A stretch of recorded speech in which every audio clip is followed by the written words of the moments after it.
As early as 1928, the communists declared that the racial differences among our people constituted the weakest and most vulnerable point in our social fabric. By constantly probing and straining at this one spot, they calculated that eventually the cloth could be torn apart and that Americans could be divided, weakened, and perhaps even set against each other in open combat. They said in no unmistakable terms that the Negro people, because of their secondary social status and their predominant working class composition, offered greater revolutionary possibilities than any other cross-section of the population. To develop these possibilities, the communists proclaimed that the American Negro constituted a separate nation within a nation, a colony within the continental borders of the United States. The people of this nation were said to be oppressed and exploited by colonialist, imperialist, racist America. Consequently, the Communist Party called for their liberation, their right to self-determination, to break away from the United States and to set up their own nation within our borders. Welcome to Just the Guys Podcast. Good evening, good morning, good afternoon, whatever time you're watching this. Welcome back to Just the Guys, where our mission is simple. It's to bring back shame, because shame is the feedback necessary to correct what's destroying our communities. And far too often, what's destroying our communities is rooted in ideas that push us away from responsibility and towards centralized control. Guys, make sure you hit that like, share, and subscribe. And also, you can join the Shamers Club. It really helps to support the show. So tonight, we're doing something a little different, that seems to be rare in 2025. Two worldviews having a real conversation instead of going to war like you see on TV all the time. But before we get into the socialism versus capitalism debate, I want to start with something Manning Johnson wrote over 70 years ago, a warning that feels almost prophetic today. He said, "The communists made the Negro intellectual the leader in their attack upon our cultural and moral traditions. Knowing he could influence the masses, they used him to advance the cause of socialism under the guise of racial progress." Whether you agree with him or not, Johnson's point was simple. Ideas don't enter the community by accident. They enter through trusted voices. Which brings me to last week. Donald Trump sat down in the White House with Zoran Mamdani, a Democratic socialist. This is the same Mamdani that Trump once called a communist and even fascist, and Zoran did so even afterwards. Now, I don't believe Trump suddenly became a socialist, and I don't believe Mamdani changed his worldview. But I do believe this meeting revealed something more important. We've forgotten how to talk with people we disagree with. We built echo chambers. We built ideological bubbles. We've built racial silos, political silos, intellectual silos. But conversations like this, that's the only way a free society stays free. And that's why this conversation tonight matters. Because for decades, as Manning Johnson warned, debates about socialism, capitalism, race, and power have been happening about Black communities and not with them. So tonight we're actually bringing on Dayvon Love. He's joining us, and we're doing right now what America, Baltimore, this whole country needs. We're putting ideas on the table openly, honestly, respectfully, and letting people hear both sides. So hey, make the screen even. So guys, we want to welcome Dayvon. So Dayvon, how can people find you? Tell us a little bit about yourself real quick. So I'm Dayvon Love. I'm Director of Public Policy and co-founder of an organization called Leaders of a Beautiful Struggle, grassroots political think tank, advocate for issues explicitly for and about Black people. You can find me on all your relevant social media, lbsbaltimore.com. And let me just say one other thing by way of introduction. I want to say that I'm appreciative of the opportunity to engage you all on this platform, and to the point that you raised about there not being conversations of clashing worldviews. That's particularly why I'm super interested in this conversation. Like, for us to be able to have rigorous conversations, for people to watch it and then walk away, believing whatever they believe, but people being able to actually see the test of ideas. So I'm looking forward to this conversation. Right on. And back with us again, of course, we have Isaiah Carter of Apostate Radio. Tell them what you got going on, man. Yeah, good evening, gentlemen. Of course, Isaiah Carter here. You can reach us at Apostate Radio NY. You can also reach me individually on X at Isaiah L. Carter. We broadcast every Sunday night at 8 p.m. No show this weekend for the Thanksgiving holiday. But next week we will actually be discussing. It's funny, we're going to be discussing communism with a gentleman who I've befriended over the last few months, Dr. James Lindsay, and also we'll be talking with the managing editor of the Babylon Bee, Mr. Joel Berry. That'll be next Sunday at 8 p.m. So on X, YouTube, and on Rumble. So make sure you mark your calendars for that. All right, so you big time, man, and you guys know the rest of the crew. We got Gimpy, King of the Little Hats, I think, or leader of the Little Hats, it's supposed to be. And of course, he has a new name, Bling, but now the Cisco, but also the lead guy of Soldiers of Finance. Is Tyrone staying dead? What happened? Tyrone, okay. Tyrone will never die. All right, good. There we go. All right, guys, let's get right into it, man. Dayvon, I actually want to start with you. Like, what is socialism, and what is capitalism in your view? Yeah. So I'm gonna start by just giving some background just on my perspective of worldview, so we can have a more precise conversation about these two systems. As I mentioned with my organization, we have what I would describe as a revolutionary Pan-African nationalist worldview. What that means is that we're clear that America is a settler colony, that America was founded on the basis of genocide, white supremacy, colonialism, and imperialism, that people of African descent were brought to this country, and that's an act of war. And so for us, our perspective is that it's important for Black prior to colonialism, prior to the intervention of the project of European domination of the world, right? That's been the past 500 years of human history, has been defined by this project of European domination of the world. That what we lost as a people was we lost the sovereignty to operate all of those life-preserving institutions that are necessary for a people to thrive, right? That we lost control of those institutions, transportation, water, food systems, health. All of these things as our collective station in our society today is owned, operated, and controlled by those who are the legatees of the system of colonialism and white supremacy. So I start with that framework because when we talk about these different systems, we have to talk about our understanding of what we know about history. And most people in this society are socialized in an understanding of history that primarily focuses on this past 500 years and the way that Europeans and the European Enlightenment has narrated history prior to that, centering on Greece and Rome. The examples of capitalism and socialism that I'm going to particularly examples of socialism that I'm going to refer to today are many of them non-Western civilizations that many of us are not in our professional training, right? In whatever our public school training is, many of us have not actually rigorously engaged how those societies were configured. So for the sake of time, how do you personally define socialism and communism? And capitalism.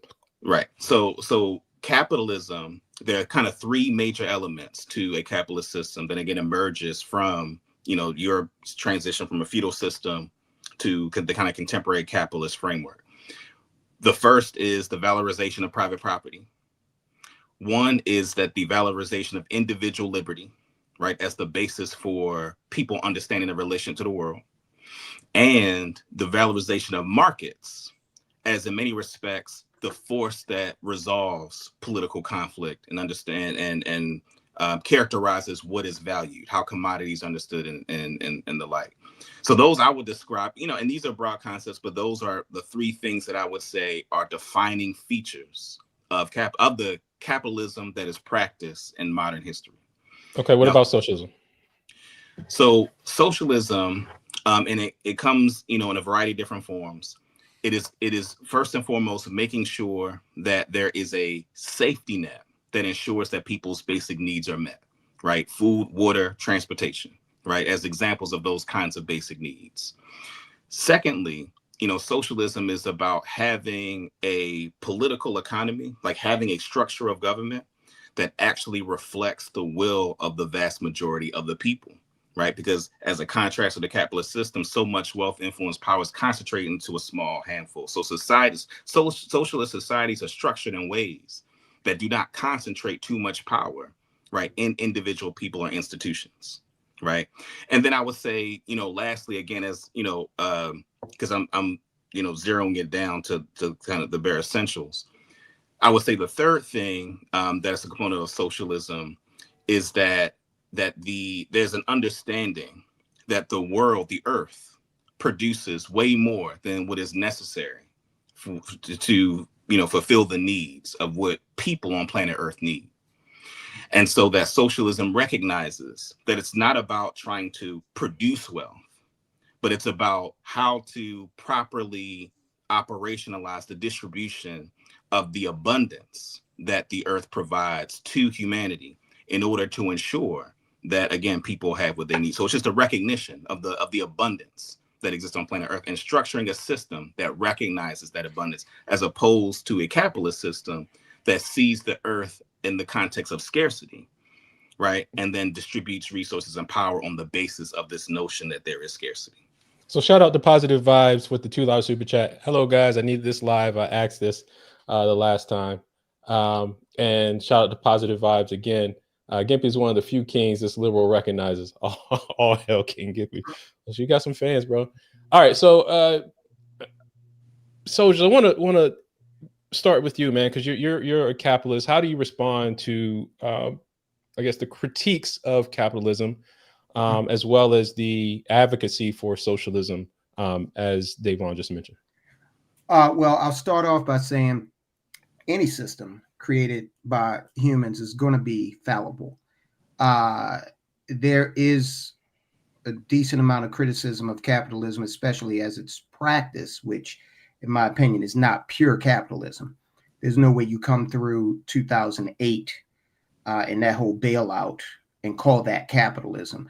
In fact, if you look back, starting in 1971, when Nixon took us off the gold standard, you'll see periodic, they happen about every decade or so, pretty substantial wealth transfers from the taxpayer to the to various institutions, be they the financial infrastructure in the case of 2008, or the retail industry in 2020.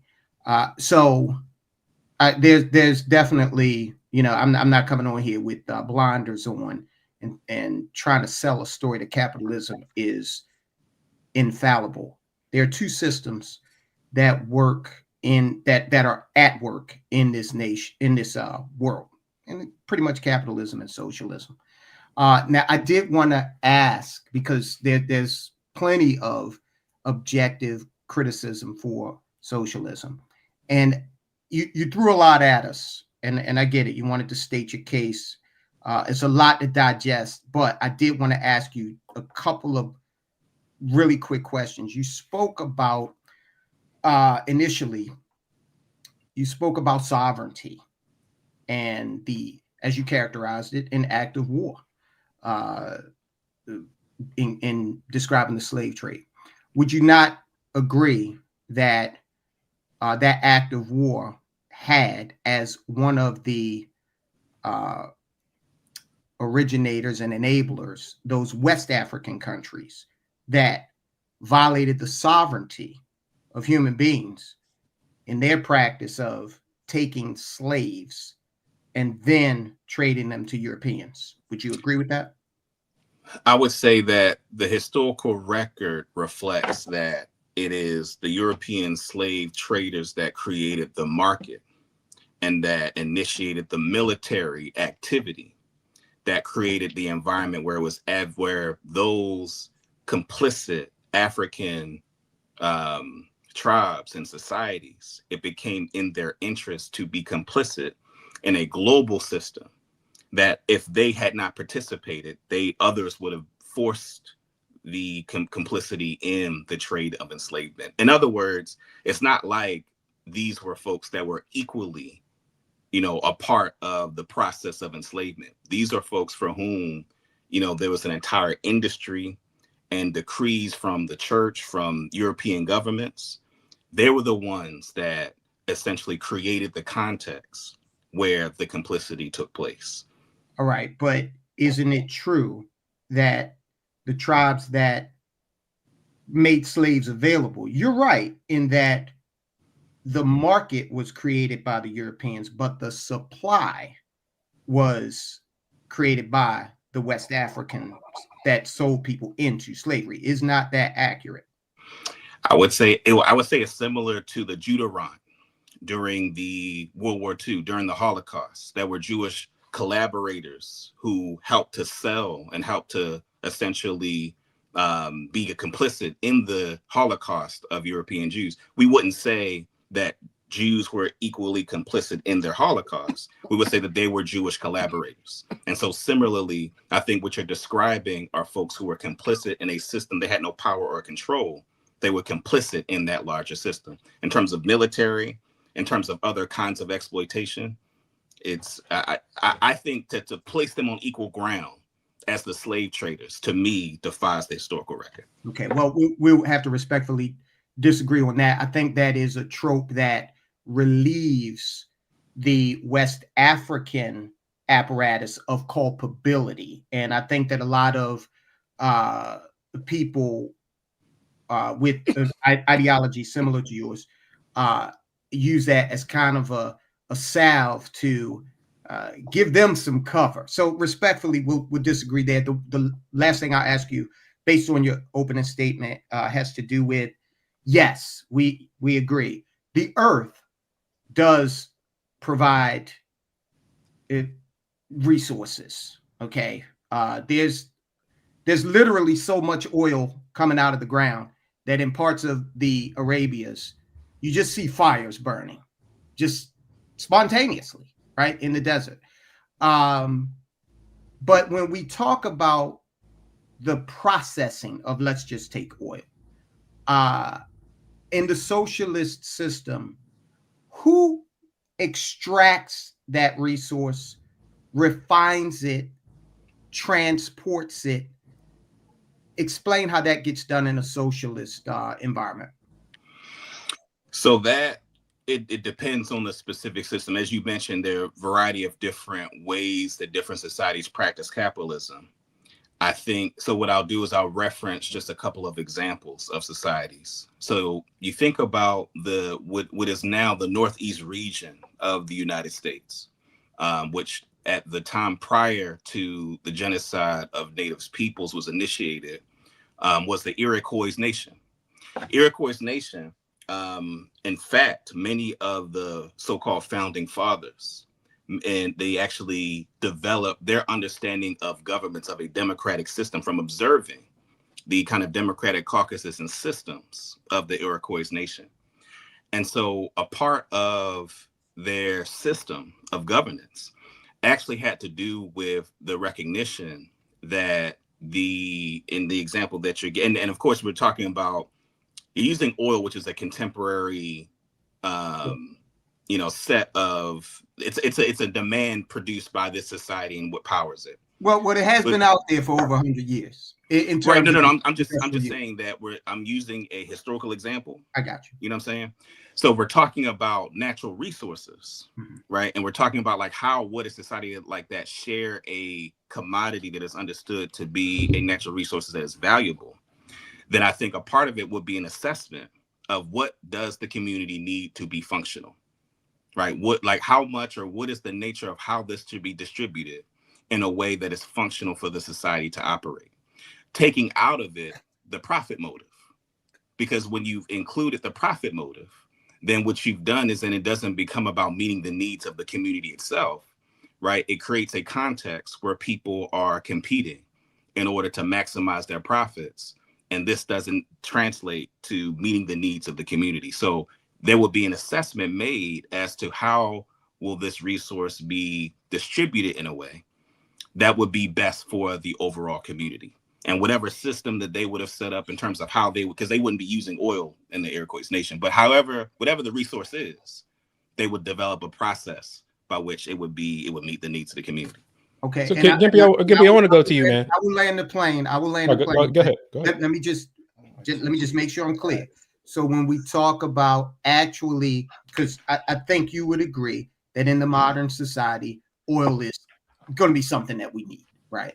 But again, who in the socialist system contemporarily, what apparatus incentivizes people to go look for it, extract it, refine it, transport it?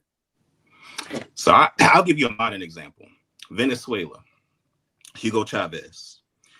What Hugo Chavez was able to do was he's able to use the oil deposits in Venezuela in order to buttress economic institutions that were not dependent on Western civilization. Sorry, I can't anymore. I apologize very respectfully, sir, but there are so many things you say that make massive assumptions about things. For starters, the Arab slave trade predates your entire slave argument. They were dragging you east long before they were ever dragging you west.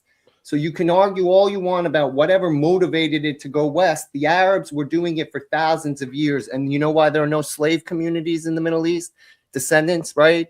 Middle Eastern descendants of slaves. It's because they castrated all the slaves they brought because you weren't worthy of being reproduced. You were easier to just transport more from Africa. So there's a massive difference altogether in your assessment on that.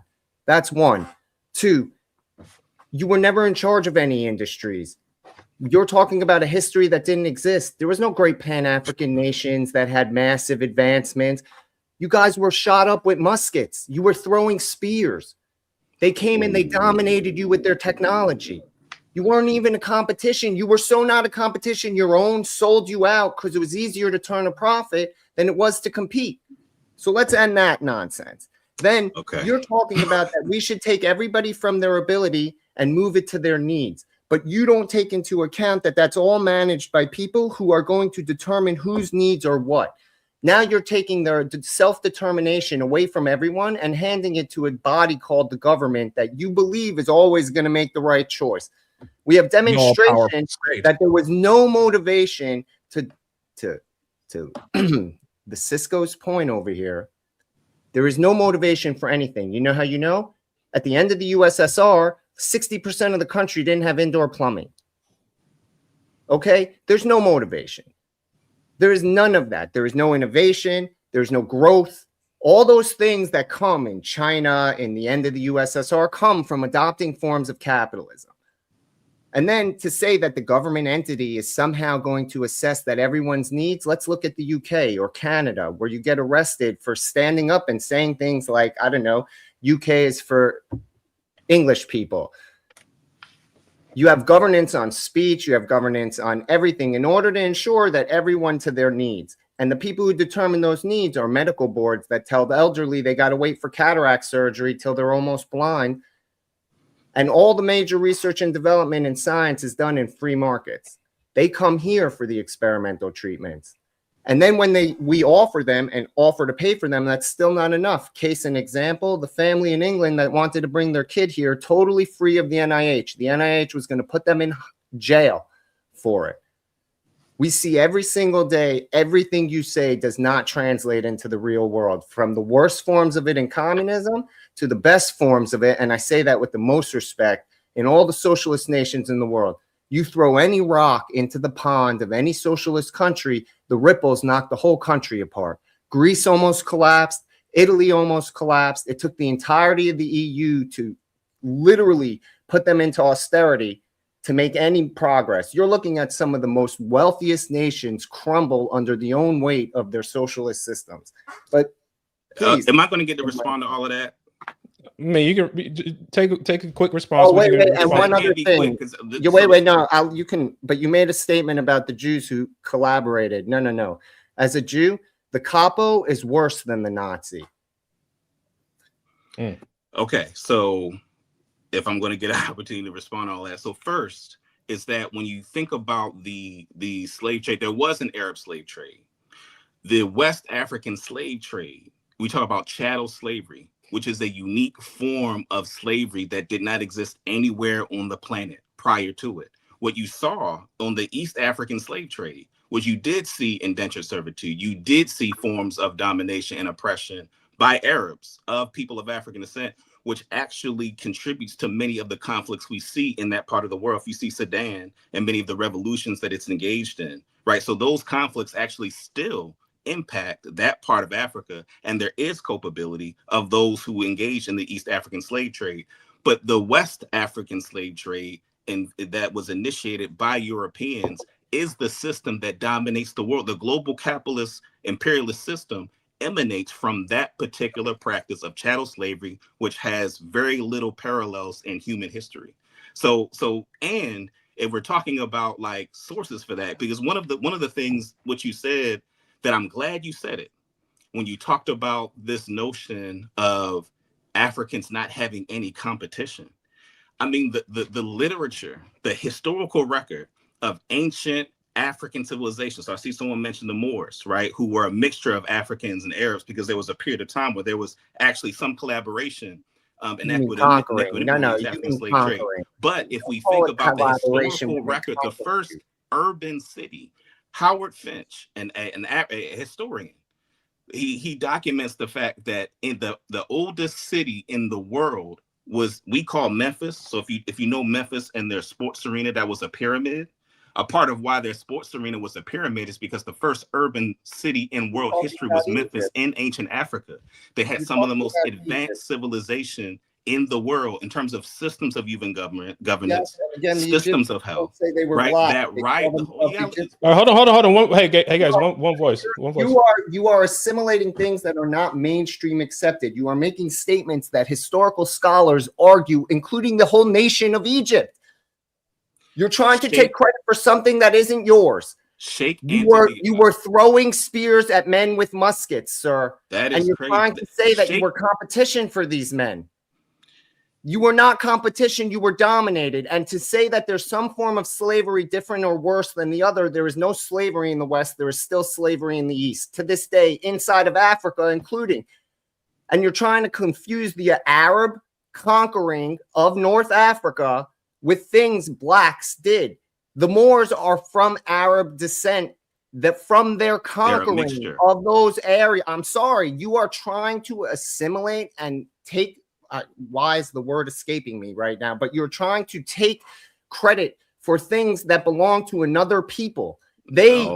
Okay. No. Sir. All right, so I want to bring Isaiah in here because wait, hold on, Javon, hold on. We got to bring Isaiah because this was part of the thing that I was concerned about, because I should get the equal time. It's 5 of y'all. You've been talking most of the podcast. Isaiah. Last time I checked, you're the only communist here.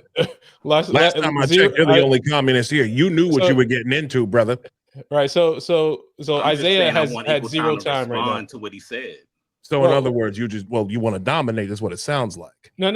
So Isaiah, go ahead, because we're still, because I've had enough of this as well. Because here's my thing. Dayvon, everything you said is no different than what George Fredrickson wrote many years ago.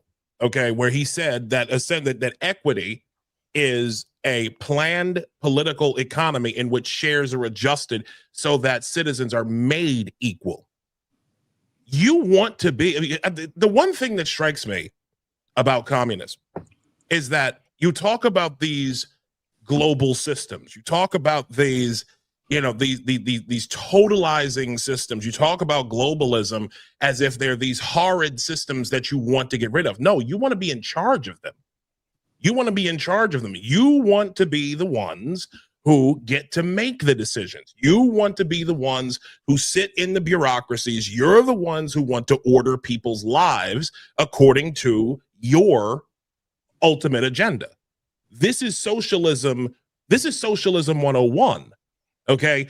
You mentioned something at the beginning of your statement where you said, where you were talking about basically you were saying I forget the word you used, but like the pedestalization of the individual, and basically taking the individual's ability away from them to provide for oneself. What's wrong with that? Why can't the individual produce for oneself without needing an all-powerful state to lead to order his footsteps. And the second thing I wanted to ask you is you talk about the abundance of the earth. You mentioned that in your first statement. How in the world can we take advantage? This is kind of to Tyrone's point. How in the world can we enjoy the abundance of the earth without work? That's a sense. I mean, that's basically what you're saying, that we're just going to enjoy abundance that the state plans for us to have while not working for it and having our needs met by the state from each according to one's ability and to each according to one's need. Like, come on, man. This is no different. This is no different than any other explanation of socialism that's come down the pipeline, dude. Like, come on. It's nothing different. You're not saying anything different. And in all honesty, your version of socialism from an ethnic perspective, from a black perspective, it's just the usual tropes of social revenge, vengeance. You're promoting vengeance for a type of slavery for a system that none of us, no black person that's alive today has ever gone through that. So I want to get Dayvon. I want to get your response from 200 years from 200 years ago. That's not making sense. So Dayvon, I want to get your response. So I'm going to respond to both things. I am super okay with having like combative conversations as long as I have the opportunity to respond. So I'm going to respond to the two things, and hopefully I get the same time that the folks spoke. I hope I get the same time. Here comes the derailment. So a couple of things. One, and I'll start with the last set of comments first, is that, and I'm going to go back to the example that I was going to give. In Venezuela, Hugo Chavez used oil reserves. And a part of what he was able to do was invest the profits from those oil reserves, nationalize the oil reserves, and spread them around to the communities, largely, folks of indigenous people of African descent who were poor. And a big part of what was able to get him elected was the fact that he was someone who championed those who were poor against the U.S. installed, right? These are all facts. U.S. installed puppet regimes that essentially were using their access to Venezuela oil reserves to enrich them. A part of what the West did was that they partnered with the trade unions in Venezuela and engaged in economic strangulation. Because if the world system is dominated by the United States and Western interests, then they can engage in an economic strangulation of those that go against the systems of governance that they're interested in.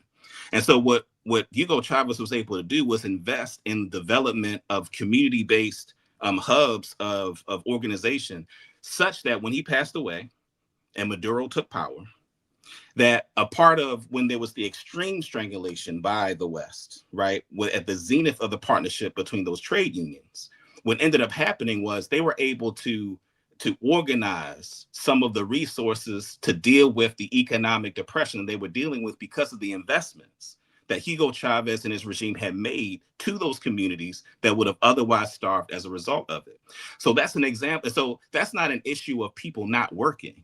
It is about so hold on a second. Let me just break in here real quick.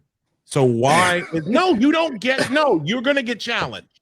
Why is it then that Venezuela is still so poor? I didn't interrupt anybody else. Why are they so poor? Hold on, let him finish, because I'm trying to hear this story of how Venezuela is the beacon shining example of how socialism works. Because I'm okay with being challenged, but let me finish like I let y'all finish.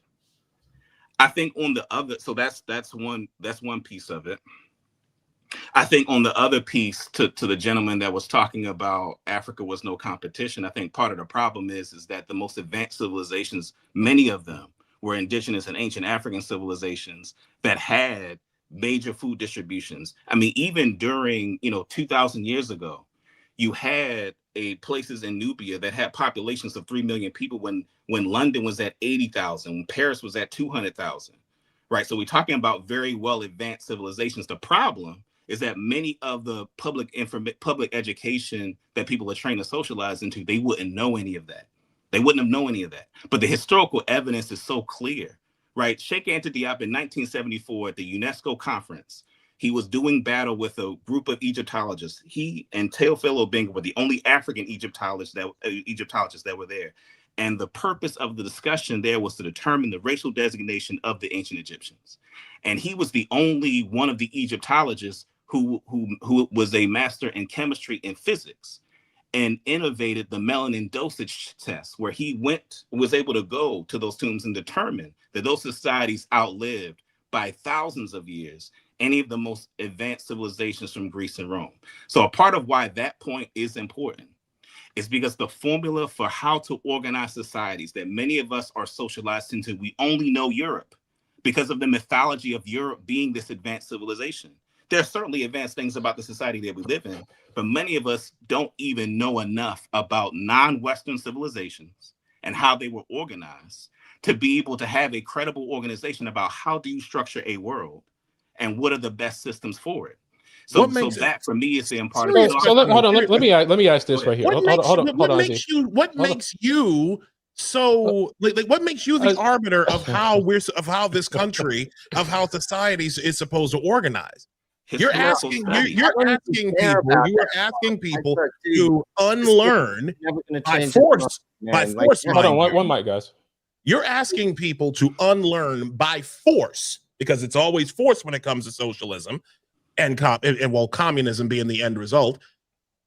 You're asking people to unlearn normal society by force, and you're giving all of these examples, these skewed examples, which honestly, the only reason why you would even be able to explore this stuff and say, well, maybe we should try this, is because we live in a Western society. We live in the freest society on planet Earth. And so again, like I don't understand where this is coming from. What makes you the arbiter? What makes you the arbiter of all of this? Historical study civilization. Okay. Dude, so let me ask this. Hold on, guys. Hey, hold on. Hey, this is ridiculous. He wants to do. Dude, you want to sit here and say, hold on, your statement didn't prove that they were Pan-African Egypt. Is my mic on? All right. This is ridiculous. Time out. All right. Because you talk about being well studied, right? And I think one of the often things that gets overlooked is how well studied even the founding fathers of this country were. I mean, they were, brilliant. They studied different forms of government, different types of systems in order to form the Constitution of this United States. What credit do we give the founding fathers in even determining the system? Because it seems like even that gets overlooked in your argument. Because if you study Thomas Jefferson or George Washington and look at, even their education of how they studied ancient Greece or knew Latin or knew Greek or knew how to not just read and they understood and interpreted the language to form what we have as a constitution. And it wasn't just them alone. It was a bunch of people.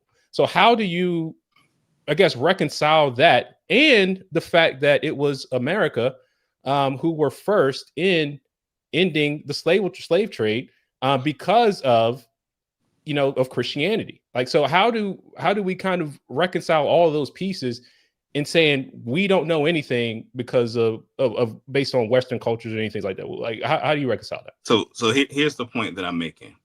The point that I'm making is that in our society, the nature of the kind of education that many of us receive, wherever you get your formal education, that the overwhelming majority of that education does not address itself to histories outside of that curated by Western civilization.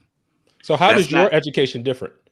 Well, right, because your education is curated, right? Because even into a socialist communist worldview, it was curated by a certain set of ideas, certain set of facts in order for you to get to where you are today.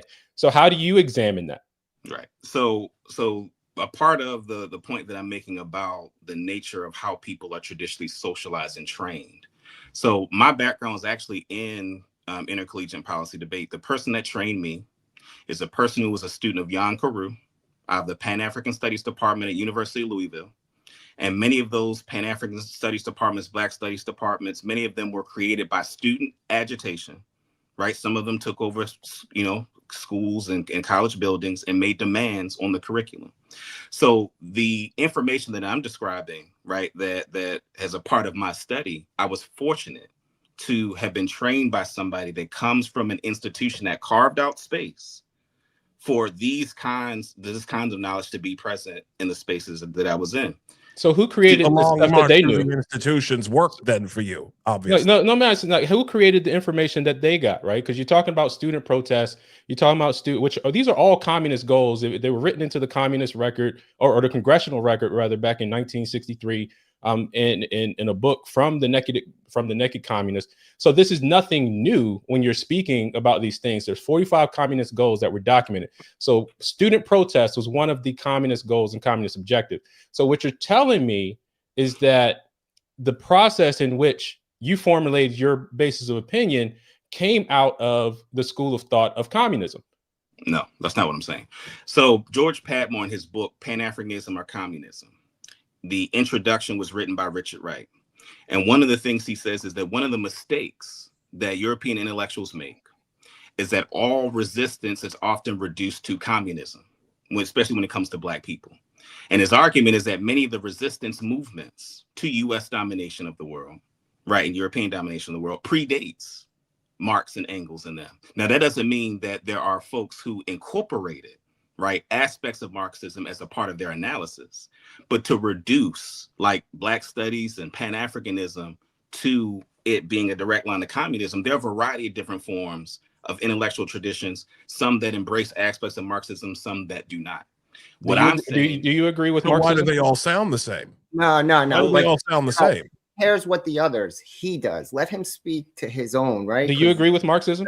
Embrace Marxism. I think there are aspects of their useful insights in Marxism that I think are important. Right. So which aspect is not important?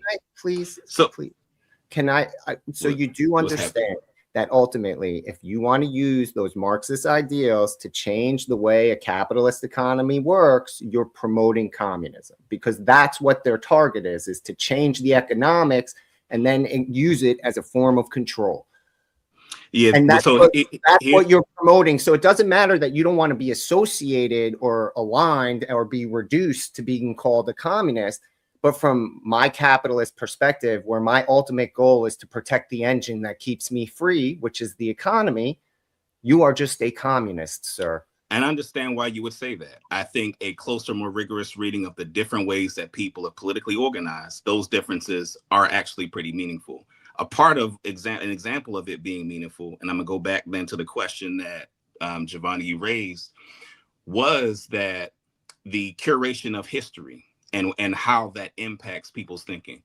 I was working with a debate coach. He's a gentleman that's very learned in African history. And he said to me one time, he said, Dayvon, Africans were navigating the oceans before Europeans were. And my initial reaction was, here we go with these. I was 20 years old. I said, man, here we go with these conspiracy theories. Like, this impacts our ability to have good conversations. Then I, saw a YouTube video, Ivan Van Sertima, They Came Before Columbus. And then I read the book. And there were two conclusions that I came to that were really important conclusions. The first was that the historical evidence on Africans traveling the ocean is overwhelming, right? I mean, the genealogical architectural evidence, it's overwhelming. But then the second thing, I had to ask myself, why was I so willing to be dismissive of the idea? And what I figured out is that in my own training, even as a person who considers themselves race conscious about social justice, all of that, I was clear that I had not interacted or had not internalized narratives of people of African descent operating in arenas marked as high levels of civilization, that it was beyond my conception, because much of the stuff that I had been taught, right, in my formal education made that notion sound ridiculous to me. But that makes sense given the kind of education I received and all of the things that I'm saying. I can give you historical. Christopher Columbus was the first person to say that Africans were in the Americas before Europeans were, in his own diary, which is part of what Van Sertima documents. But for some people, that very notion disrupts their needing to believe that Europe is the center of the world, a progenitor of all of civilization. So to your question about my own education, I had to be in a place where I was trained and educated by a person, by a network of folks that challenge the very kinds of education that is made available to all of us, which then creates very reductive, right, very kind of simplistic understandings of how the world is organized and configured. So it makes sense. Critical consciousness, sir. So I mean, but I will say this. It's I will the say this same thing. It's the same argument that I keep hearing. Critical consciousness. Your pathway through it just happened to be through some historical pipeline in a Western college. All right, hold on for a second. No difference, sir. Let me get into super chats here. I got Kung Fu CJ. He said, "What the hell? What I miss?" Shout out with the $2 super chat. Also, Kung Fu Thomas Sowell documents all this in his books. No Europeans went into Africa to capture blacks. Definitely, fan of Thomas Sowell. Suggest to anyone read to him. Kung Fu CJ with a $10 super chat. The U.S. is a biblical foundation. We have no king but King Jesus. All other systems have failed. 250 years of success. Your system has not worked anywhere on the planet. And then Kung Fu, of course, $2 super chat says Gimpy is on point. So I would like to ask, where has socialism worked?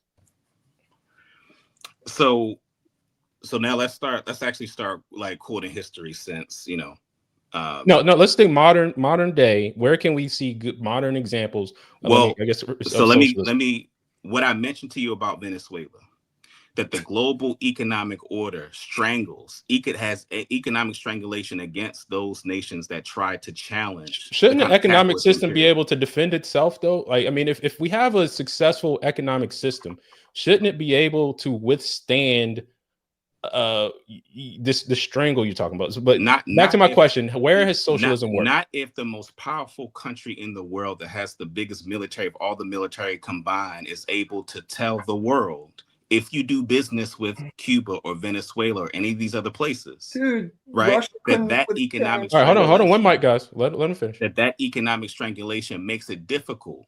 Now, I mentioned Venezuela. I also mentioned Bolivia, right? Bolivia is another example, and it's also a place that back in 2020, the United States tried to install and temporarily did install a Western puppet, right? That adhered to the Western capitalist orthodoxy, right? But Evo Morales, who in Bolivia was sitting on deposits of lithium, was able to actually develop parts of Bolivia that had not been developed before, because he nationalized those deposits that Western corporations were privatizing and using it for the benefit of those in the West. But Bolivia was able to maintain itself long enough. But again, we can't discount the fact that the United States, which many other countries are dependent on, right? World Trade Organization, IMF. These are international formations that the United States controls essentially.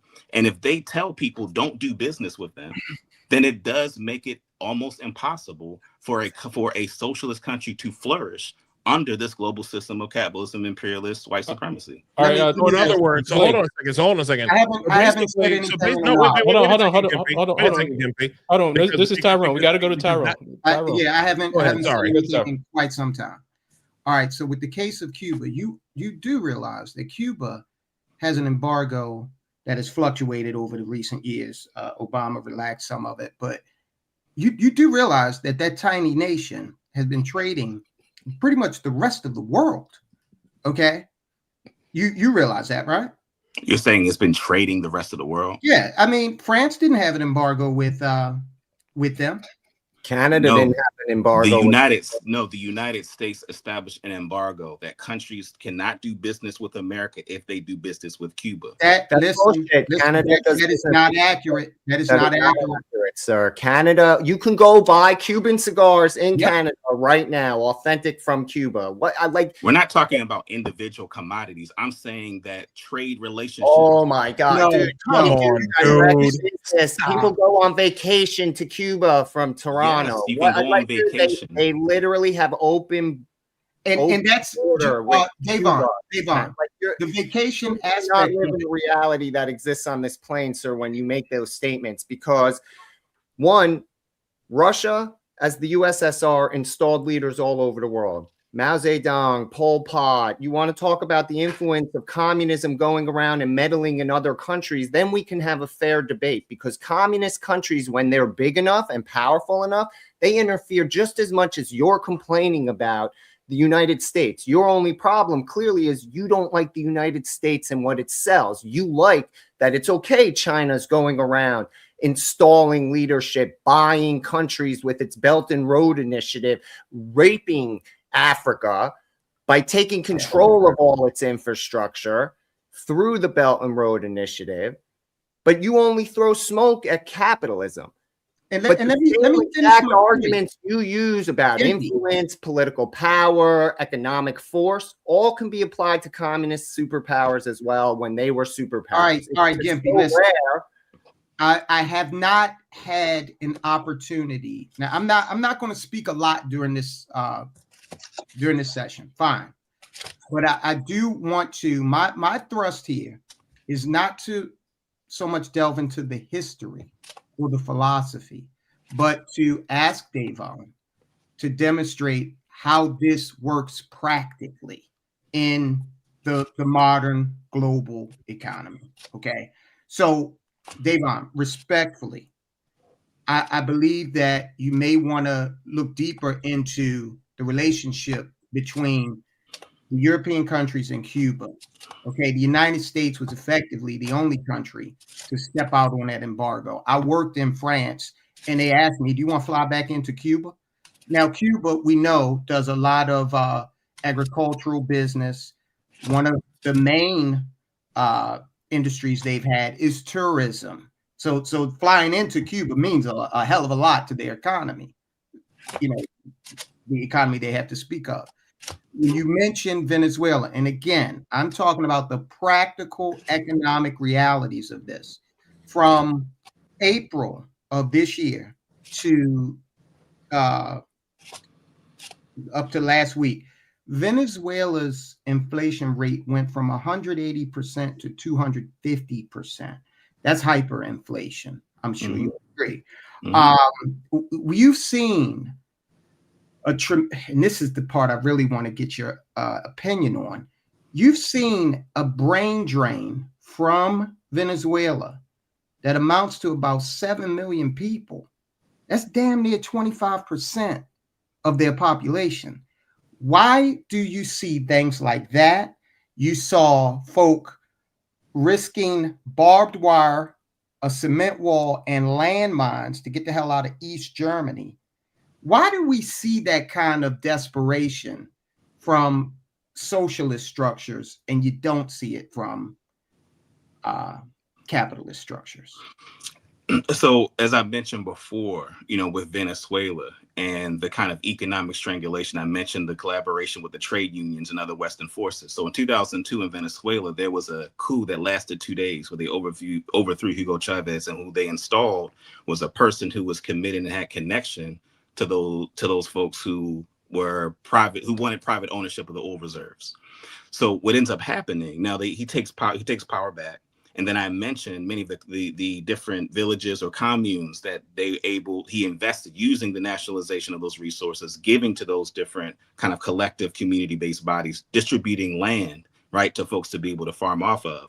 And so what ends up happening is that the United States further engages in that economic strangulation, right, making it difficult for them to do trade, right? And it creates a context where then if countries are disincentivized with doing business with you, right? And I want to be clear that, socialism isn't about not doing business, right? It is about making sure that the profit motive isn't the priority, but that is making sure that resources are distributed in a way that you have a functional society.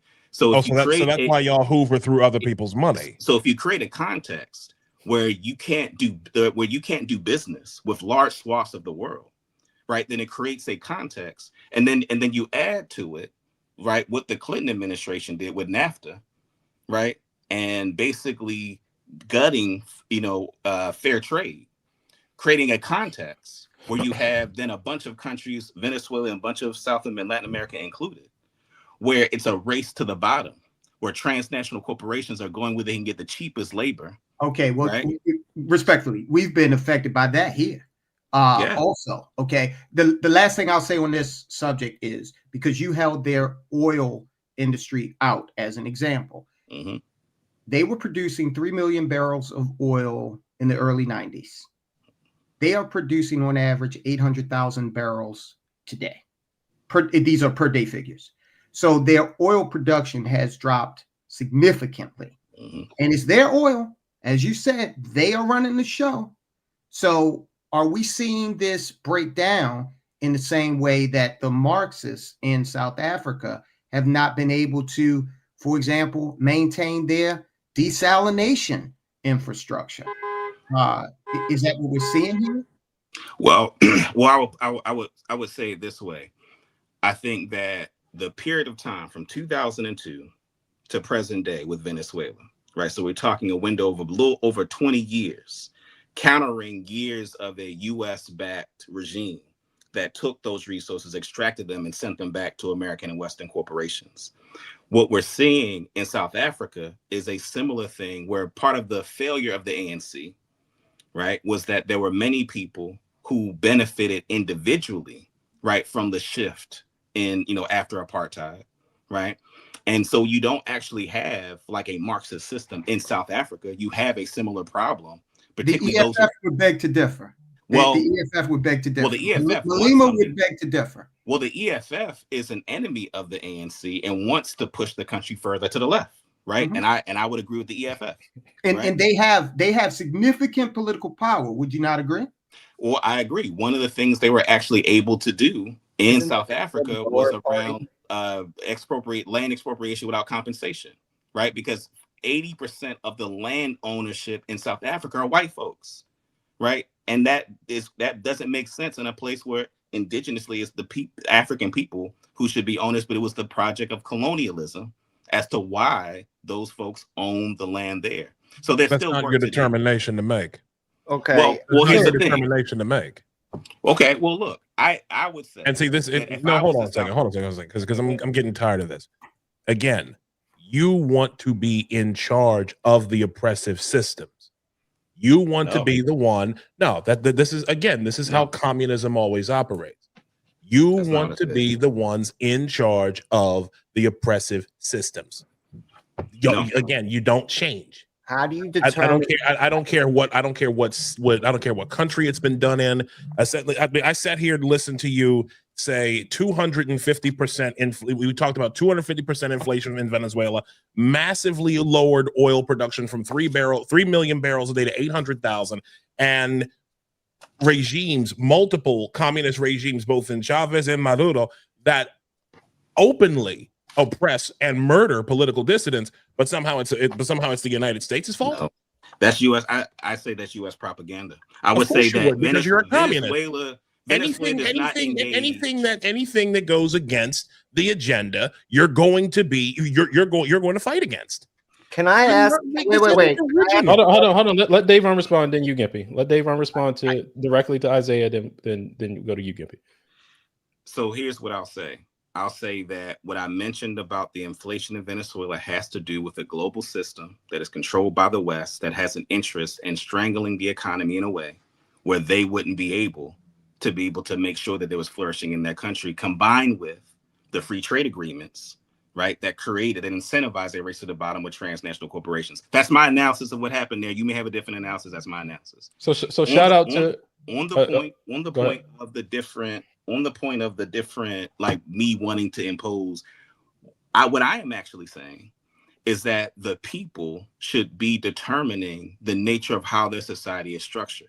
I am offering an analysis, right, based on historical events, an analysis of what I think would be a better configuration of their society. So as long as they have the correct critical consciousness, as long as that goes in either direction. That goes in either direction. That's not unique to what I'm saying. You're going to say that it should be capitalist, U.S. dominated and what I'm going to say is that I think that has been a force for bad in the world. Now we can have a debate as to which of these systems has been a bigger force of and problems of detrimental genocide in the world. We can have that discussion. We can have that debate, but that's not me trying to impose it. It It is a site of contestation of which vision of the world is better. And that's the nature of the conversation we have. So shout out to Chaotic Truth, $5 super chat. Slavery in America was over exaggerated. Shout out to Neon Eyes 3913. Logic's forehead shaped like a house. Hashtag hairline. Dang, man. That was mean. Kung Fu CJ saying, why has China started using capitalism? The mixers has caused them to reject communism as an economic source of financial growth. And shout out to Kung Fu CJ again, $2 super chat. They want to control the means of production. So Gimpy, go ahead and jump in. I know you had to want to respond there. I just want to point out, this is my question I asked you before when I jumped in, I guess.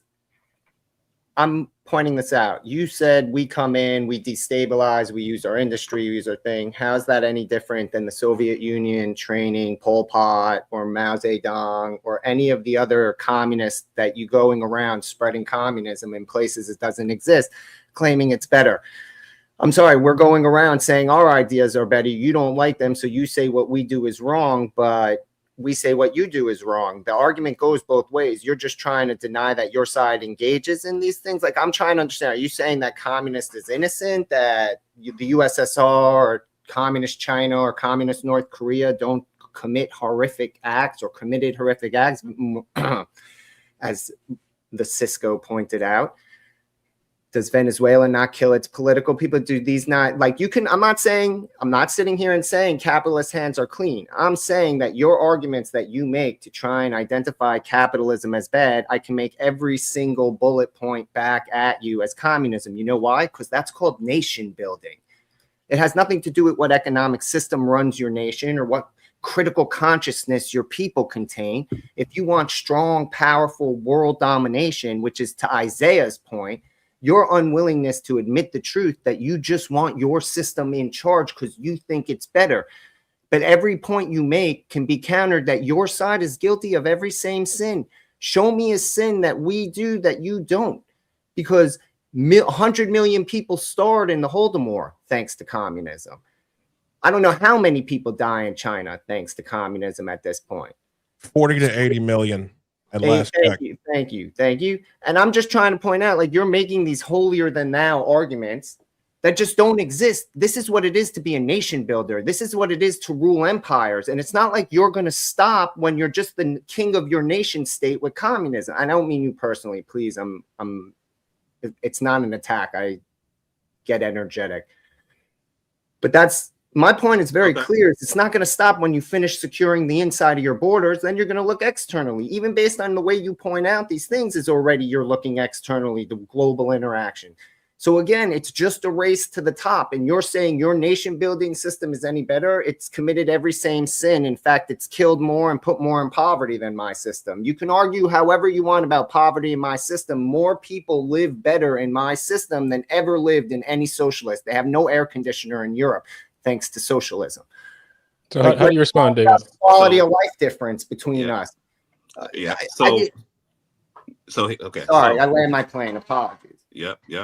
So, few things. One is that if we're going to have a serious conversation, right, then it's important to make really important distinctions.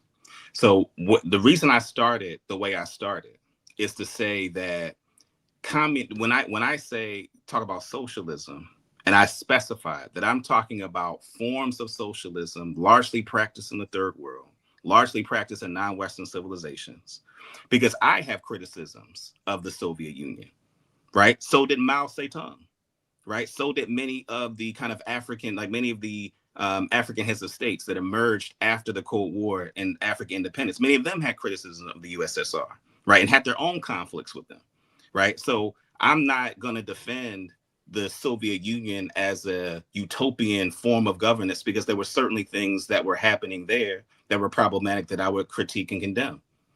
The point that I want to make to you, particularly as you say, like the puppet regimes, right? Which again, there were some pushback to that. The difference is that the scale of which the United States and the West engaged in those puppet regimes, it dwarfs that of what the Soviet Union was able to do. So, right? so my question would be to that is this, right? because we talk about being a major economic power. We talk about how massive these things, and I think a level of capitalism has allowed America to operate in abundance, and that includes in the military force as well. But when you see, I guess, what response do you expect to see from an industrialized nation like the U.S.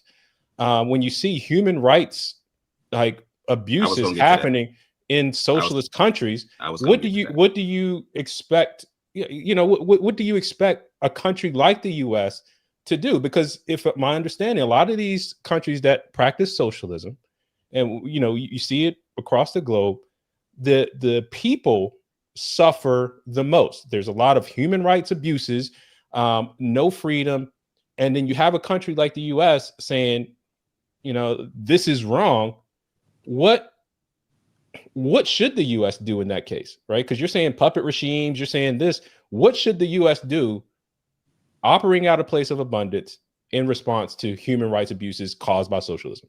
Well, here's the thing, is that the United States, the West, engages in civil rights abuses and privatization of people's property. The United States incarcerates the largest percentage of its population of any country in the world, right? There are all kinds of human rights abuse, the NSA, right? In the way that, during the Obama administration, right? Where the security apparatus gained more access to surveillance, right? As a result of policies that were pushed by this United States, the drone strikes. So we're talking about human rights, that goes across the board, right? And so the point I'm making isn't that those countries or those societies don't engage in those kinds of abuses. They happen on both sides of it. A part of what I am saying is that, so let's use a real example, Iran. In 1954, Iran elected Mohammad Mossadegh, who was a liberal Democrat. Some people call him a socialist, but he was really like a big state liberal. He became the president of Iran, and the West had anxieties about that because he was going to nationalize their oil reserves. So the United States installed the Shah, which was a brutal regime that resulted in the brutality over a couple of decades. That's why you get the 1979 hostages when the Ayatollah emerges. That's why they're taking American hostages, because the brutal regime that the United States installed was as a result of a geopolitical decision that the United States made using the cover of communism and socialism as a justification to overturn, to essentially oust Mossadegh out of office for the purpose of installing a brutal regime. And so the Red-Green Alliance just never existed. That's just the Red-Green Alliance is the form of just a figment of people's imagination. Is that what it is? I don't understand how that's responsive to what I said. Why is that responsive to what I said? I would argue that just taking your example of the events in Iran, but what have they traded that for? I mean, a society now in which women are stoned, gays are either hung from construction or thrown off of buildings. So so I think philosophically, would you agree that from the standpoint of human nature, socialism is not a better system? We're not talking economics. We're just talking about the human animal and the depravity that it can sink into when it has absolute power. I think this goes back to the point that I made about like the kinds of societies that we know about. I mean, ancient African civilizations had about 10,000 years of civilized society that did not have the level of war, and that didn't say they have any, right? Didn't say it was perfect, but the record of war and human devastation over the past 500 years, right? It overwhelms that you had during that 10,000 year period of relatively uninterrupted civilization in ancient Africa. So I don't think that in terms of human nature, I don't think based on a broader understanding of history, I actually think that it is commensurate with how human beings have been over the majority of again, history. when you see relatively peaceful eras throughout history, even in the modern era, that coincides with a nation being flush with resources, because most of these conflicts are resource driven. Okay. There have been some that have been ideological, but when you say, and I will concede that with regard to, say, property rights here in America, We have had decisions like Kelo versus New London that have basically paved the way for saying, hey, you're not paying enough in property taxes, so we're going to usurp your property rights and give them to a commercial enterprise. It's going to bring in more taxes. So we do have that. The system is far from perfect. But again, I did not, for me, receive a satisfactory answer from you on why, on the ground, practically, we see flight in droves from nations that are practicing socialism. Haiti, for example. Haiti is a stone's throw away from Cuba. Yet Haitian immigrants risk a 100-mile shark-infested trip to Miami. Why not just go to the socialist paradise of Cuba? If the system is so much of a utopia, why are we seeing flight and avoidance of these practices? And so part of what I'm saying is that the societies that I use as examples are not utopias. Part of what I'm saying is that a part of what makes them what they are is because there's a global economic order, the IMF, the WTO, right? The European Union, NATO, right? There are these international forces that agree with the Western capitalist form of governance. They politicize it and make it ideological, and they participate in structuring the global market in a way that puts them at a disadvantage, such that they cannot do business naturally with other allies. So if you're in the United States, you can go to Cuba, you can go on vacation, right? But in terms of like doing commercial business, right, that is embargoed. So I'm still curious, though. I'm still curious on that fact, because I mean, this is kind of to the point, right? It's just the guys in agreement with Dayvon that advanced industrial countries, particularly U.S., interfere with these countries with regime change, and that's a big reason. So my question centers around, if these things, human rights abuse, and these things are going on in socialist countries where are terrible to people, right? Shouldn't you have some moral standing and say, I'm not going to do business with you? And you're saying that's a form of economic strangulation. Yeah, we're going to not do business with you until you fix your country. Why is that not a good thing? And what I would say, if that's the case, then people shouldn't do business with the United States. So they don't. But you know what? So you don't answer the question, and you deflect back to Haiti. Like, let's be realistic. You keep making these things like we live. Like, I'm sorry, sir. You sound very naive to me that the world is this like fantastical place. But the reality is you do, because you seem to like disregard that. You want to say, well, none of these communist nations are utopias. So what's going to make your communist nation a utopia? Right? What are you going to do different than these people do that's going to have any different end result? Because you keep disregarding every point we make. Well, you're right, but they're not good. But mine is better. That's the implied, when you make those statements, that's the implied reference, because otherwise we're not having a conversation. You're agreeing that communism is a terrible idea. Let's just start on that. Second of all, you disregard the fact that literally North Korea solely exists because China keeps the puppet regime in power. Let's just start with that reality today. Do you have any problem with that? Any problem whatsoever with that puppet regime and the way it kills people? Or then you referenced Iran in 1979, and you're claiming that the violence of the Shah in any way is comparable to what the Ayatollah and his insanity has brought upon the entirety of the world. That man has funded death across the globe, and he's not a powerful nation. So you're sitting here and saying that that it makes sense that these crazies came to power, and that's some sort of knock at the U.S. You keep trying to say that everything destabilized in the world is the U.S.'s fault. We shouldn't behave in our best interest. We shouldn't do what's best for our economy, for our people, for the people who trade with us, for the people who share ideals with us, people who share values with us. Like, what do you want that we should let your communist ideas run free when we think they're the killers of the world, and we keep showing you examples that you just brush off like, yeah, okay, this guy's bad, or there's no utopia here. Or, dude, own it. own what your mentality has done to the world for the last century since it's been birthed. It has killed more people and kept more people in poverty, eating their cats and dogs, sir. And there'd be no oil fields in Venezuela without capitalism. He wouldn't have oil without us building it. None of those countries would have oil without us building it. We built it all, everywhere. That's why everybody wanted to take it back, because we were the only ones incentivized to do it. All right, guys. So I want to first acknowledge this $2 super chat. No, that wasn't it. $5 super chat. Capitalism has brought more poor people out of poverty than any system on the planet. So thank you for the super chat, though. But I do want to talk about China, and that is why China practices it in their economic system. Absolutely. But I do want to talk about what culture, what kind of like the culture that each economic system creates. I want to go to this clip from Thomas Sowell. I think it's clip 1. What the welfare system and other kinds of governmental programs are doing is paying people to fail.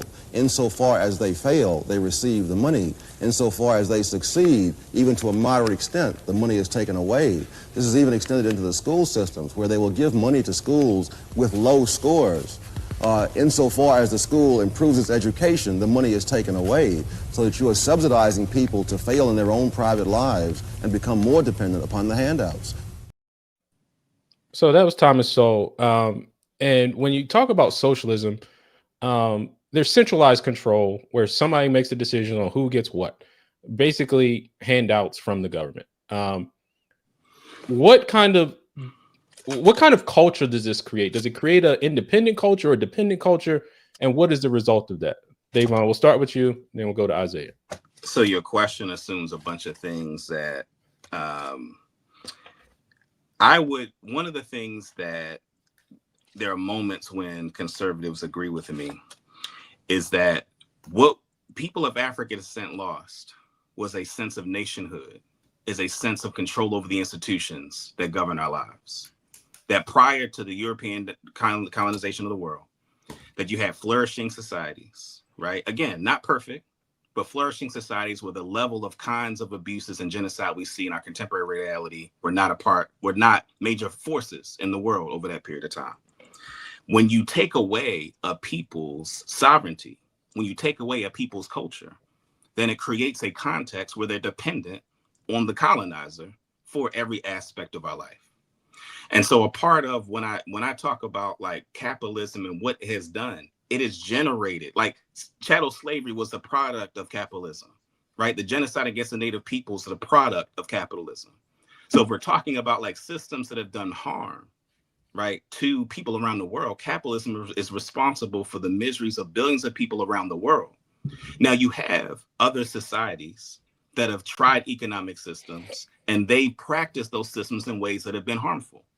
Right. So no one is saying that there is a utopia in terms of modern practices of these economic systems.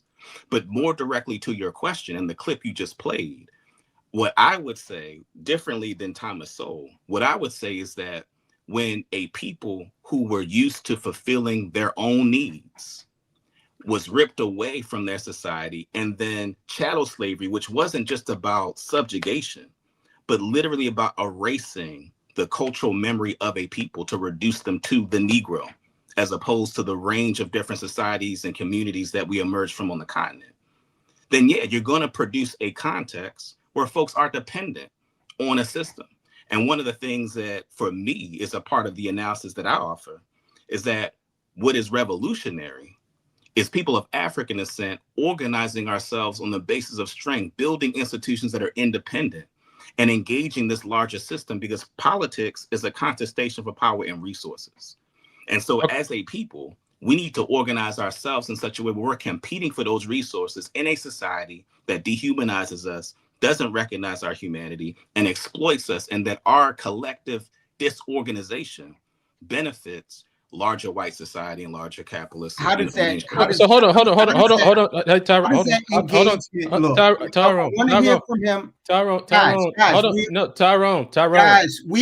Isaiah is next. Tyrone, bro, come on. I simply want to know what Tyrone. I simply want to run the show. Yo, can somebody mute Tyrone? Come on, man. Like, yo, So listen. It sounds like to me you're trying to make I'm out. you're trying to. So it sounds like you're trying to make a fancy argument for capitalism, and like you're trying to make it. I don't know, but before I get Isaiah to respond, I want to bring up this because this was from a gentleman named George Fitzhugh who wrote The Honest Socialist. And when I bring up this in terms of dependency, because he wrote this, one of the wildest sects of communism in France proposes not only to hold all property in common, but to divide the profits not according to each man's input and labor, but according to each man's wants. Now, this is precisely the system of domestic slavery with us. You're talking about in America. We provide for each slave in old age and in infancy, in sickness and in health, not according to his labor, but according to his wants. A southern farm in the Beau is the Beau ideal of communism. And this is from, again, the honest communist, the honest socialist, George Fitzhugh. All right. So, Isaiah, I want to get your response here, man, because to me, it sounds like Dayvon is really arguing. He doesn't like that capitalism came up with, was I guess started by white people or I don't know, but it just sounds like he's arguing for a system of individual property, individual right, but it cannot be capitalism. There's no other way. Let me take a deep breath real quick. Because you cannot. No, what Dayvon is doing is he is using the wizard circle. He is trying to he's confusing the terms intentionally to fool people into coming into a critical consciousness. That's the thing that's bothering me the most here. You cannot have, when you say it's so crazy that you pulled that quote up, because essentially, yes, the plantation is how every socialist society has run. Every country that's had socialism, that's how they run their country. The state takes all of the property, seizes all the means of production, which is exactly what that's socialism 101. Seize the means of production and the positive transcendence of private property as human self-estrangement. Again, the point of this entire thing is that out of a sense of social vengeance that's repackaged as social justice, you're saying that that you guys should have all the power and should be in charge of these systems so that you get to make the decisions and that you get to decide who lives, who dies, who makes, who makes money and who doesn't. And I'm sorry, bro. That's not what this is about, especially when dealing with a system. We're talking about a system, a cult. Socialism is not an economic practice. Socialism is a religion. Okay. We're talking about a religion that goes against human nature, by the way, because human nature always goes towards the individual. The individual is the most oppressed minority on planet Earth. Let's make that perfectly clear. You are advocating, Dayvon, for a system that in China has taken 65 million lives. Soviet Union, over 30 million. Cambodia, 2 million. North Korea, 2 million. The whole continent of Africa, 1.7 million. Afghanistan, 1.5 million. Like we are dealing with a political system that you're advocating for that has taken nearly 200 million lives in the past century. And what's driving me especially crazy is the fact that your argument just seems to go back to, oh, well, they didn't do this right. Oh, they didn't do that right. That's the same thing every single socialist has come up with. That is the sole excuse that every single socialist comes up with when they say, oh, well, our state failed. When people point out the failures of socialism to govern to essentially govern human nature by force, that's the very first excuse. The only excuse that comes to, oh, well, this wasn't done right. Bullshit. Socialism is slavery. It is slavery to the state. It is worship of the state, a total state as God. And I'm sorry, like there's nothing in your worldview that is compatible with our Constitution, that's compatible with human nature, that's compatible with anything. I'm sorry. So Dayvon, go ahead and respond. So a couple things. One, and to your quote that you had on there, in, again, some indigenous and ancient African societies, a part of how it worked is that if you don't participate and do a job that benefits the community, you don't get the benefits of the community. You don't get to participate. Some of the ways that they punished people, actually, who violated the community, many of them didn't use prisons. But what many of them did is you would get exiled, right? You would get exiled from the community and you don't get to participate. You don't get the benefits. So you become a free man, is what you're saying.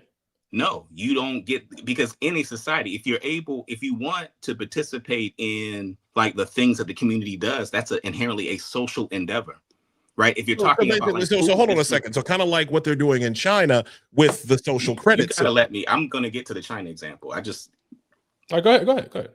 So point that I'm making is that there is a caricature, right, of like what socialism is, and again, there are examples, right, that you can point to that are not the ideal versions of it. And that's why I started my commentary on saying that many of the indigenous and ancient African societies were the best in terms of what it looks like when they are functional, right? Because we operate. So real communism hasn't been tried. So real socialism hasn't been tried. Come on, man. Come up with something different. Do something different. Wow. Do something different, because this isn't different. This is the same thing. This is the same thing that I hear on X every day. This is the same nonsense that's been pumped into into all of these colleges and universities. No, you need to do something different, man.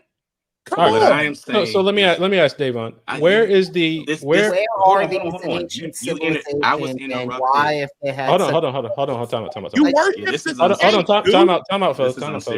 Time out, fellas. This isn't serious. No, you're not. Hold on. Hey. Let Dayvon finish his comment, then I do have a question for him. So the point that I'm making is that in modern society, right, the project of European domination of the world and all of its forms of oppression has created a dynamic where when folks have tried to institute systems that are more aligned with human flourishing, right, that they have been dominated. But there have been examples within that. Real socialism hasn't been tried. Hold on, bro. Whatever. So whatever. No. Again, whatever. Hold on. Whatever. No, that's exactly. No, this hold is on. again. Hold on. Yo. What is going on? Stop with this Ouroboros shit. Seriously. It's ridiculous. What is that? I don't even know what that means. No, go ahead. The snake eating its own tail. You know what it is. Dayvon, come on now. Dayvon, let me finish your comment. Let me ask the question. Let's just try to reset here for a second. Dayvon, you mentioned something a little while back where you were describing the construction of systems, and I don't want to misquote you, but you were describing the structure of a system that you believed could be implemented where blacks basically put together systems, to your word, engage with the dominant systems. Is that accurate? Yeah, I can go with that. Fairly. Okay. I just wanted to ask, when you say engage, can you expound on that? Because what it sounds like to me is that you're suggesting the hybrid form of capitalism. So here's what let me I'm gonna address quickly something that was said before, and then address that. The China example and forms of communism. Part of what I think is important for me to reiterate is that just like, you know, the gentleman mentioned this thing of like, oh, it hasn't been practiced yet. One of the things that, brother, you said, and I appreciate you saying it because it's an honest kind of explanation of the current system that we're in, is that there are people who will talk about advocating capitalism, but a variety of different ways of practicing it. Big state capitalism, right? Republican, you know, forms of capitalism, authoritarian capitalism. So there are a variety of different iterations of these systems. And part of if we take seriously the study of human endeavor, human organization, the purpose is to understand how those societies were structured, and then figure out what is the best versions that we can use to construct the society that we live in. So then directly to your question, when I talk about like the importance of people of African descent building economic, political institutions such that we can engage the society from a position of strength and power, I am clear that we currently do live in a capitalist society.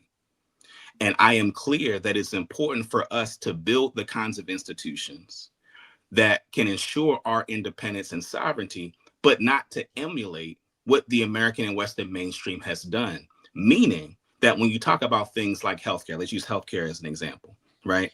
That the profit motive in health and wellness creates an inferior product, right? It creates sick care systems, right? It creates incentives for people to push forms of, you know, medicine and prescriptions. So hold on a second. So is that why people are waiting months on end for treatment with the NHS or for any other socialized healthcare system on the planet?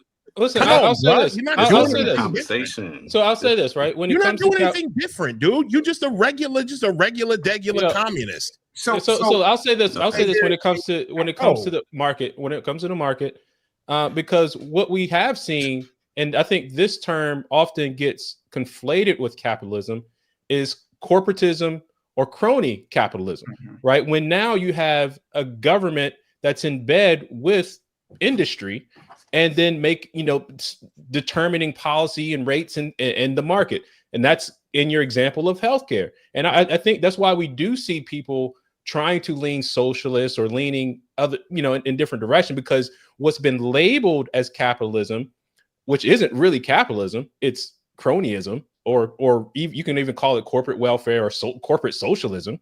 That system has produced terrible results. It has increased prices for healthcare, but it's not capitalism. That's not capitalism. One of the main reasons to illustrate that is, Dayvon, you go into a 7-Eleven, everything's got a price tag on it, right? Anywhere you go, any product you buy, it's got a price tag on it, except in the healthcare industry. It's not until in America, it's not until you consume that product that you find out how much it costs. Okay. So that is a bastardization of capitalism. Further, the fact that healthcare insurers do not, by and large, compete across state lines. That's a form of protectionism, a monopolistic or duopolistic practice that we see that contributes to exactly what you said. I will concede your point. The American healthcare system lends itself more so to treatment as opposed to actual cures and resolving problems. You know, a doctor will have you on some medication for the rest of your life because there's a cost to that. There is, if I come out tomorrow with a cure to cancer, that's a one-shot deal, you know. So I think that there is room for agreement on both sides, but I would suggest that when people argue in favor of socialist policies, if that ideology is going to stand on its own, you guys can't continue to blame every failure. Like right here, I'm telling you right now, yes, you're right. The healthcare industry is a bastardization of capitalism, and it hurts people the way it's practiced in this country. I have no problem with admitting that. But by the same token, if you guys are going to be honest, then everywhere we've seen socialism practice, it has not been able to compete with capitalism. And you can frame that by saying, well, it's because of the Machiavellian schemes that the West has put together, whatever the case may be, it has failed every time it's tried up against the competing system. Go ahead, Gimpy. Yeah, Oh no, go ahead, Gimpy. Real quick, Gimpy. You all got. You're sitting here trying to have a debate. Like I've been sitting here, and it dawned on me finally, but I'm not getting God anymore. Isaiah, you got to stop getting mad, because I'm going to point something out right now, and you should all be made aware. So I respect you for coming on here, Mr. Love. I appreciate you bringing your point of view to our panel, but do you believe that when you have critical debate, you have to have certain logical basis that that are metrics for that debate that are standardized, so you can measure points against point? So would you say, using an abstract way to present it, comparing apples to oranges would be an inaccurate way to do that? Like it would be let's just say intellectually dishonest to make an argument by comparing apples to oranges? Generally, sure. Okay, so I want to point out a comment. You were intellectually dishonest when you tried to compare how much destruction the world has seen in the last 100, 150 years, 200 years, even 500 years, even compared to the time period of the African nations you were comparing it to.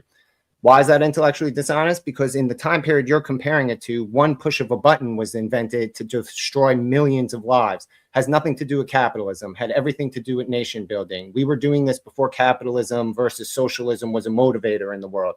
We were inventing ways to kill ourselves from the very beginning. And to that point, the next dishonest intellectual point you make of comparing apples to oranges is you continuously reference civilizations that there are best theories about how they function, because there isn't enough in any real formidable way to come to consensus conclusion amongst the scholars and saying that their demonstrations of whatever they did are better than, or some mechanism that proves your point. Sir, they do not exist anymore. They are gone. They are wiped away from the face of the planet. If they were these superpowers that were able to motivate and do all these things, then they would be here. See, no one is arguing that the system that we're presenting is perfect or works in a way that's fantastical, like you are. You are prescribing that somehow if you do something that we have seen fail over and over and over again, it won't fail. Capitalism is generally successful. We live better. We have more. We have so much that you can sit on the capitalist created phone and argue with us intellectually instead of going to find your dinner.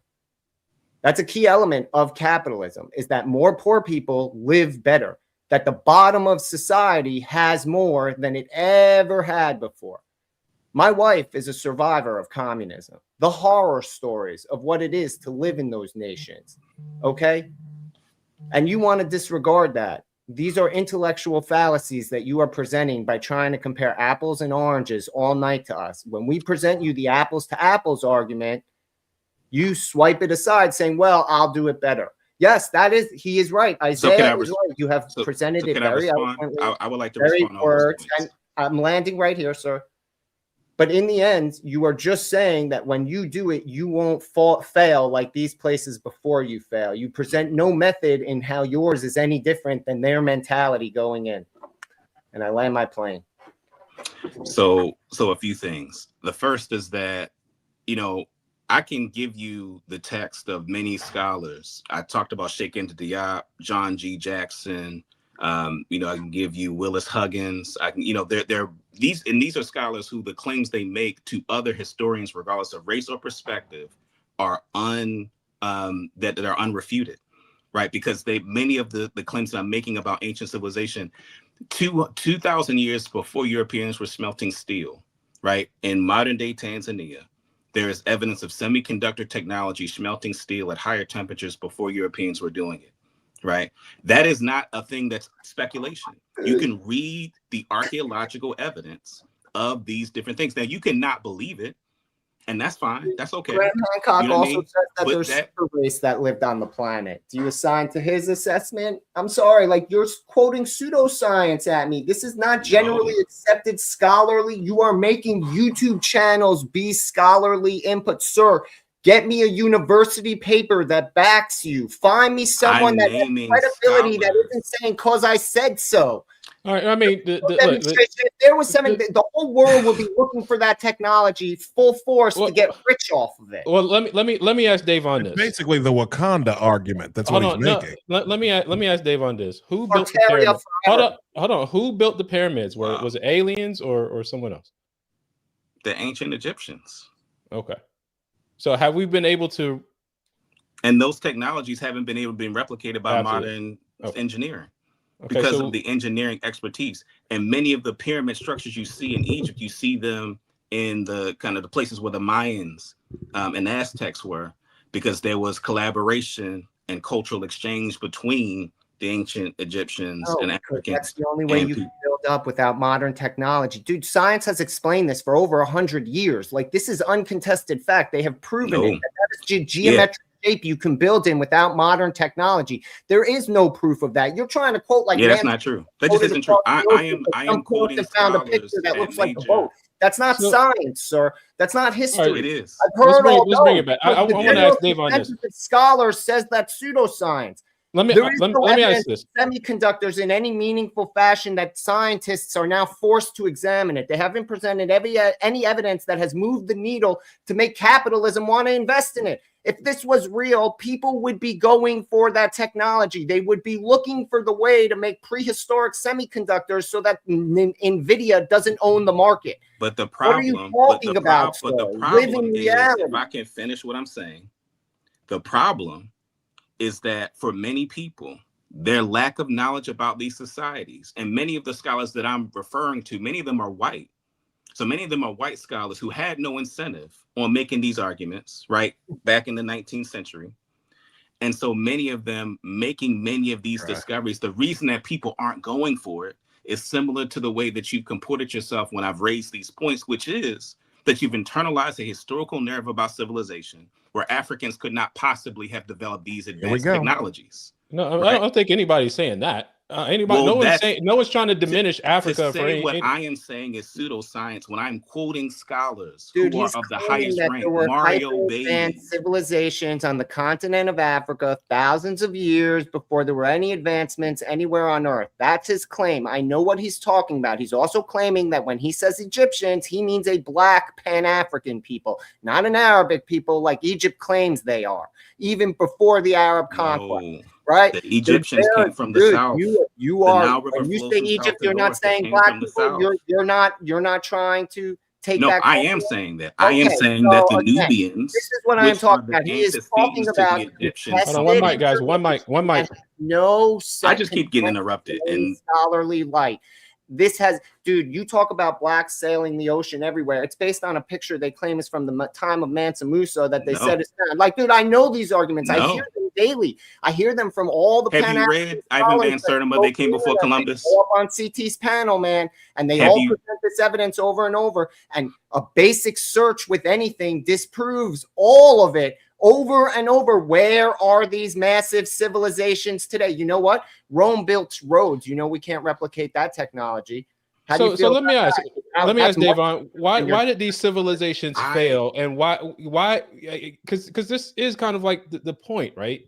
It isn't. It isn't. Hold on. Wait just a minute. Let me finish my question. I haven't talked in iota. Can somebody mute Tyrone for me for a second? I guess if you mute me, I'm out. Mute Tyrone. Okay. If you mute me, I'm out. Okay. See you. Now, okay, bye. So my question now I forgot my dang question. So all right, here we go. If socialism produces consistent results, strong enough to survive, why does it always die? And if your argument is capitalism or capitalist nations, I don't know, take over. Like I'm not understanding why these things die off if they're so good. If these things are so successful, if this system works to the T, and not because they didn't do it right, not because anything else, why isn't it the system that is dominating now? Why isn't it the system that's producing or elevating more people out of poverty?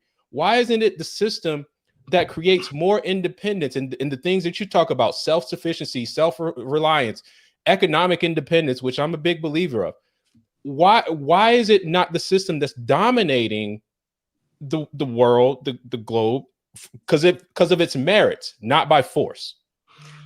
So I'm going to respond to you. I don't want to be interrupted, because then there's no point in having a conversation, because I start my explanation, then I get interrupted. So if you want, I need to say what I need to say. There have been 10,000 years of human history. The last 500 years, if you compare it to 10,000 years, is a blip. It is a blip in human history. The overwhelming majority of human history has had systems that would be described as socialist societies, right? Now, some that were not, right? But you had socialist societies that existed for thousands of years. That the past 500 years was unique in world history because of the project of European domination of the world. They saw themselves as the arbiters of what God was, of what reason was, of what civilization was. And so in the 19th century, right, when many of the historians that became the authority that many of us use in the formal education we receive, curated a historical record that made it so that many people wouldn't know many of these societies. Most people don't know that Memphis, we get Memphis from the fact that it was the first urban city in world history. Most people don't know that, but the historical record of that is clear. And the people that I mentioned the story of Sheikh Anta Diop when he went and debated the other Egyptologists who were white Egyptologists. He was the only one that actually had a scientific background in refuting their claims about the origins of the ancient Egyptians, coming from the southern part of the Nile Valley, the Nubians who were black people. That if there is a lack of understanding of things that for most historians are basic facts, they're basic facts among people who actually read the evidence. That if you know that Hippocrates talked about Imhotep, right, the first medical doctor in world history, in the Hippocratic Oath, he mentions, and he refers to him as a Greek name, but he mentions Imhotep, an African. Pythagoras talks about how he studied in ancient Egypt. The so-called father of history, Herodotus, talked about. So I'm asking, why haven't we seen socialist? Why haven't we seen socialist nations thrive? I am saying that for the majority of world history, they have. Where? It is just that we know very little Where? about them because Adonde? Where? Let me ask a clear question. Let me ask a clear question, Dayvon. Let me ask a clear question. Because I appreciate you coming on here, man. Because this is something I honestly try to understand, right? What socialist nation will you move to today? Okay, so here's the thing. All of as I mentioned before, the economic strangulation of Western imperialism creates a pull effect where they make it so that people don't do business with them. They make them pariahs globally. So it creates a context where they're at a competitive disadvantage when the country with the biggest military in the history of the world, right, that is a global economic superpower, that controls NATO, that controls IMF, that controls World Trade Organization, right? That engages in other words, none. You know what I mean? Like, in other words, none. But none. The point that I am making, come on and say it, man. Just none. You haven't answered this question, and you didn't answer the last one. Which socialist nation that exists right now would you live in? Why is it hard for you to answer, sir? It's not, you don't like the answer. The answer is that there's a global economic order that makes it so that these countries, when they embark, that's not an answer. That's an answer, but you don't have to like it, and it's fine. You don't have to like it. It's fine. I got you on that. His answer is he has to turn America socialist so that power is no longer impacting other. Exactly. Oh no, that's good. No, I'm down for revolution. The American socialist. You think you're going to be in charge of it. That's also what he would do different is he would topple the biggest capitalist engine in the world in order to make sure, and that's how socialism will thrive. Exactly. Okay. You want to. I have a question for you. Are we agreeing on something, guys? Of course, dude. I finally figured it out, dude, because I realized he was comparing apples to oranges. And as soon as I got that in my head, now I understand exactly what he's saying. I'm going to point something out to you, dude. You're comparing feudalism to socialism. You're comparing pure tyrannical dictators to socialism because the government controls everything. That's your mechanism of comparative. But it's not socialism, because you said all these ancient civilizations were actually socialists. So they were actually I didn't say all of them. I mean like a large amount of them, but they actually had kings and queens. A lot of these places had emperors and rulers, and it wasn't about. But the structure of their government, of their government was not the traditional monarch system that we learn of about. But it wasn't about for the people. See, socialism is about lifting up the bottom, so that that's the conceptual, is that by giving everyone by their needs, you'll have no one poor and everyone will be the same and everybody be content because there'll be no differentiation. You'll be homogenous. People's basic needs are met. Right. Society has There are obligations tons to of societies in history that you're talking about that were tyrannical, but they functioned economically similar to socialism, where the government provided everything. But it wasn't because it was trying to raise. Yet again, I'll respectfully disagree that accepted history disagrees with you, and you can continue to make the point that everything everybody knows is a lie and what you know and your people know is the only truth. Just check the scholarship. Hold on a second. Let me say this. One mic, guys. One mic. Our knowledge, and you and yours are the keeper of the truth. But since I will go with historical precedent, because no evidence, and I've heard all these arguments before many a times, and all these guys will attest to the amount of people I've heard talk like you do to me in this format, and I respect everything you say. No disrespect. I understand that's what you believe. We have a fundamental disagreement on how the world needs to run. But I am telling you, those places traditionally are tyrannical. They are vicious. They oppressed their people that they provided for. That's why they provided for them, so that they couldn't go anywhere. Modern example is North Korea. It looks very socialist, but really it's just a tyrannical dictator. It just behaves communist because that's the easiest way for a tyrant to control everybody all at once.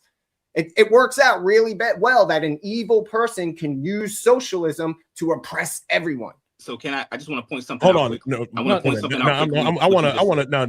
going to say something real quick. All right, go ahead. Okay. You got it. Well, I know I got it. I got it. Okay. Let's see. The thing that bothers me the most is that, again, this is the same. Like, you didn't answer any of the questions. When someone asked you directly, which socialist nation would you move to? You went into this diatribe about, you gave excuses. Okay. You kept giving excuses. You didn't answer the question directly. So I still want to know, I'm still waiting for that. What socialist nation that exists right now would you, Dayvon Love, move to right now? If America is such a bad country, if the United States and Western civilization is the cause of everybody's problems, right? Of all the all the problems and oppressions that exist today, what socialist country would you move to? So it seems like your friend, the gentleman Gimpy, understood me when he said that he was clear that the presence of the United States and its global order is the problem. I argue that in order to have socialism that is effective and impactful, then yes, the American social order has to cease to exist. That is how that is my belief. And again,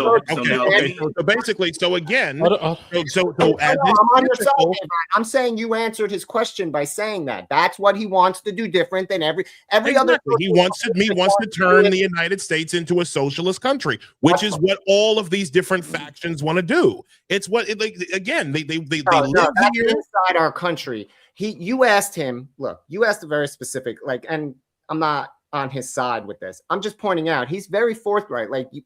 As soon as I stopped trying to meet him apples to apples and started looking at it as apples to oranges, you'll realize what he is saying. The thing he wants to do different is not go start and turn another country socialist and make it a power to compete with the United States.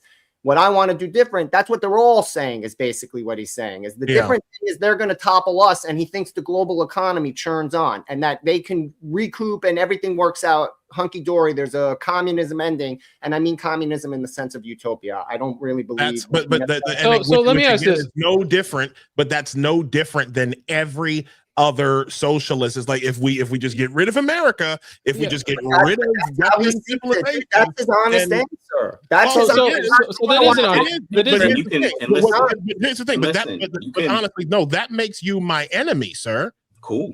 That makes you my enemy. That's cool. Because you would rather enslave Western civilization the second you get power. This is about that's communism. Socialism is about this is social vengeance. So I would like that, bro. You just okay. Let Dayvon finish. He's our guest, guys. He's our guest. I would like Dayvon to finish. I'm sorry, bud. I get your arguments now. I understand, man. And so what I am saying is that when you look at the larger social order and you compare it to the societies before it, and I want to reiterate, because, Mr. Gimpy, you mentioned something about saying that all these societies were utopian. And I am not saying that. I am not saying that all of these ancient civilizations were perfect or utopian.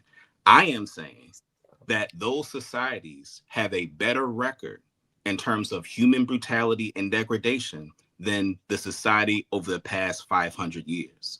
And what I'm saying is that we should learn from the best of those non-Western societies that many of us know nothing about, because the literature, and I have to take exception to the fact that I can name historians who have expertise in archaeology and chemistry and biology, right? Who actually have scientific credentials that form the basis of their analysis of ancient civilizations. Now, we can disagree about that, and if we're going to debate about that, let's just have a session. We bring our texts. Let's just bring the books and compare. Why does socialism worship low culture? Whoa, let him finish. Why does socialism worship low culture, sir? I don't what are you talking about? That isn't what I'm saying. You keep saying that if we look back in history, if we look back in through all these historical texts and everything that you keep talking about, that somewhere in there we'll find something that works somehow better than the United States Constitution, something that works better. But again, if it worked better, it'd still be around today. And you have failed to answer that. Except that the project of European domination and colonialism destroyed those societies. It's not a coincidence that when Alexander the Great goes to Egypt and burns a bunch of the texts that in Mali and Sankore, Persia, before Persia, Mesopotamia, and before Mesopotamia, Babylon. I'm just curious, sir. All of human history is with cultures dominating and conquering other cultures. You're blaming the whites that they invented it.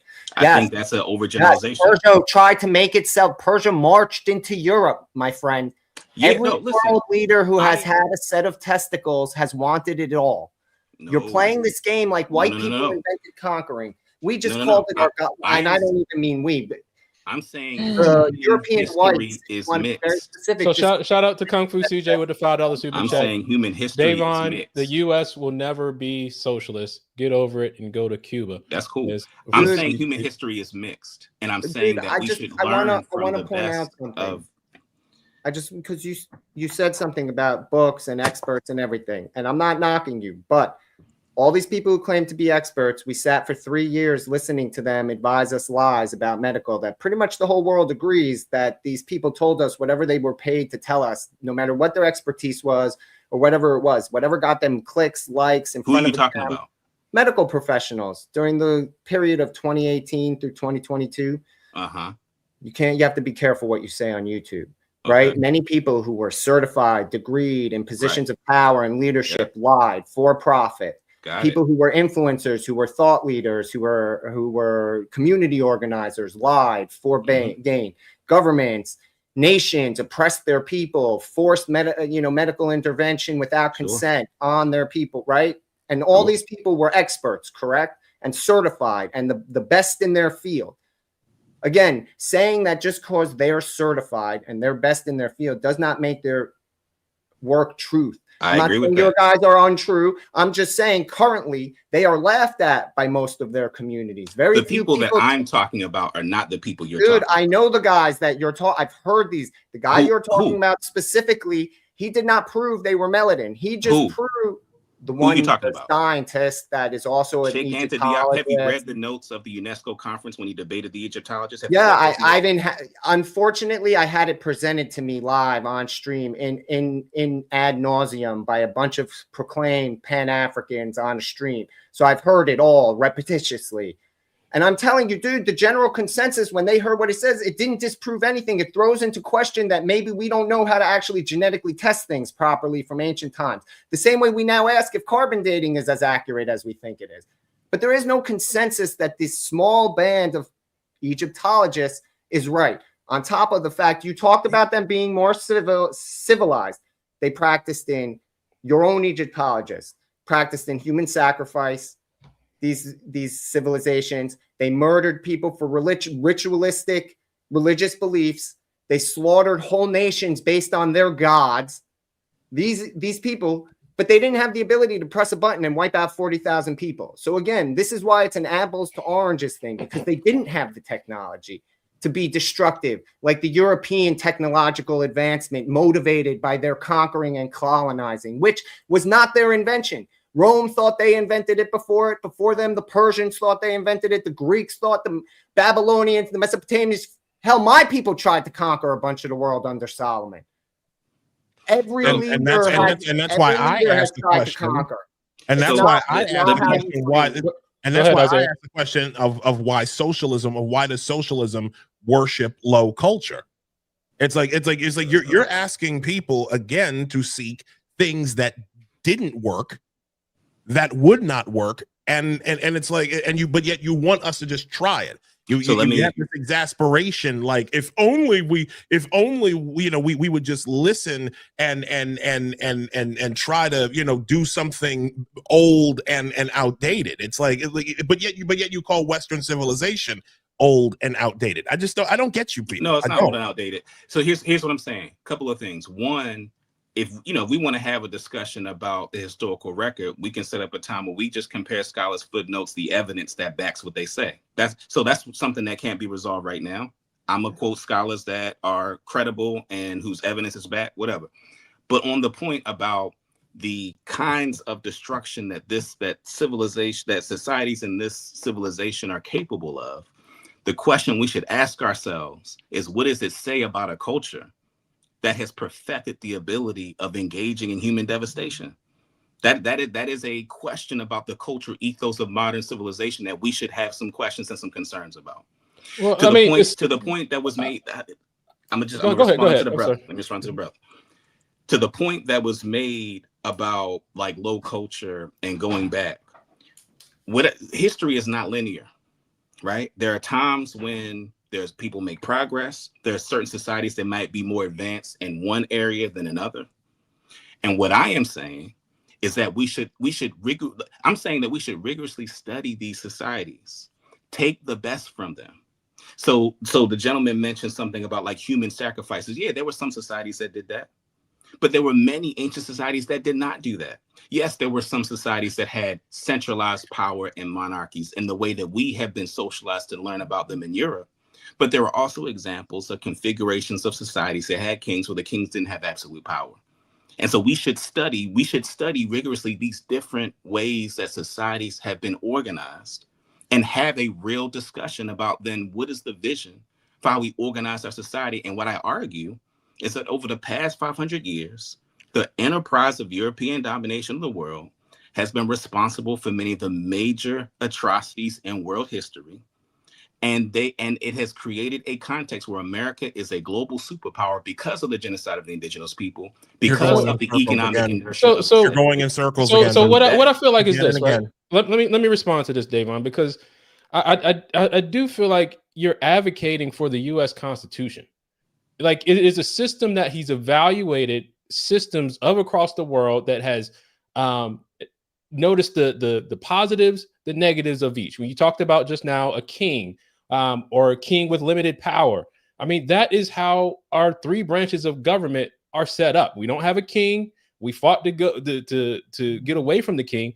And then you talk about individual rights, self-determination. All of these things are within the Constitution. Like the whole idea of capitalism is you can't have slavery in capitalism, right? Because they don't coincide, because capitalism recognizes an individual's rights. You can't have that. If you're operating in a capitalist system, you cannot have a system where you're denying a person of their right, because it doesn't work. Also, capitalism needs people, right? Because you develop a solution, develop a product, you need people to sell it to, market it to. Socialism, in essence, right, you're trying to reduce the amount of mouths you need to feed because, right, there's not enough to go around in an essence, right? So I feel like you are advocating for a capitalist system, but you just don't want to say it's the American capitalist republic system that we have set up. Here's what I would say. I think that there's a caricature of socialist political economies that is not based on actual study of societies that function outside of the West, but based on caricatures that, and the most popular examples that people give are the examples of the Soviet Union, right? Like that's the example that. So when you say caricatures of socialism is what you're saying? Right, caricatures of because what you're saying that it sounds like I'm advocating for things that you consider to be capitalistic, and you mentioned the U.S. Constitution. What I'm saying is that there are forms of organizations of society that ensure that people have their basic needs met, that have systems of governance where there's not absolute power, right? There are examples of societies, both modern and ancient, right, that were organized in ways that we should learn from. And I'm saying the modern system of capitalism as it exists today was buttressed by chattel slavery, the genocide of indigenous people, the colonization of the continent of Africa and places around the world, and that provides the economic engine that makes the United States a global superpower. So what I'm concerned about is this. What I'm concerned about is this 5 times already. You've said this 5 times already. Again, I'm not hearing anything different. You want essentially everyone in the same exact system. You want to be in charge of it. That's not okay. I wish you would just own that. Yeah, because anything. Hold on a second. No, anything that eliminates the individual, and that asks for the positive transcendence of private property as human self-estrangement is something that is diametrically incompatible. It is incompatible with Western society. We are not animals, nor should we be herded like animals by those who think they're better than us and want to group us as serfs. And I didn't say argument, that. And that's the argument that I keep. What's that? I didn't say that what I'm interested in is everybody having the same. I have said over and over again that there are a range of different configurations of societies. So why do they all end up? So why do they all end up at the same place when we're talking about socialism? They're all the same. They all end up going to the same place. So America did try socialism at one point, and it's interesting because it is just the reason for the Thanksgiving holiday. America tried socialism. America tried. Well, the Pilgrims, the settlers, tried socialism, and that's the first system they tried when they first got here, and it led to many of them starving.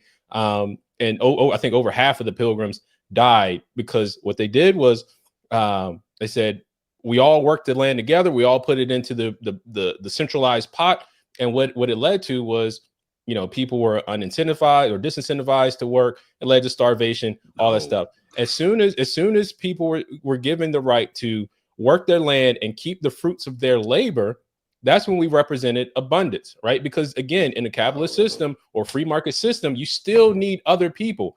I can have a whole bunch of corn, but I need tomatoes. Let me go trade. The first Thanksgiving was a celebration of a different free market system of abundance. The so-called settlers were not used to the climate. They were eating each other in early American history because they weren't used to the climate. They weren't used to the agricultural things that it took to have a successful harvest here in the United States. That's why they were struggling. According to who? And it was the native people who actually had the agricultural expertise, which is why they were able to survive. So hold on. Go ahead, Isaiah. Go ahead, Isaiah. I can't hear you. You're muted or something. You muted, brother. Sorry. He's at no. What Dayvon is saying is he wants people to focus on the end result of what happened of the starvation that took place, instead of the mechanisms by which that occurred. The Pilgrims tried a collectivist system and it failed badly. It failed badly.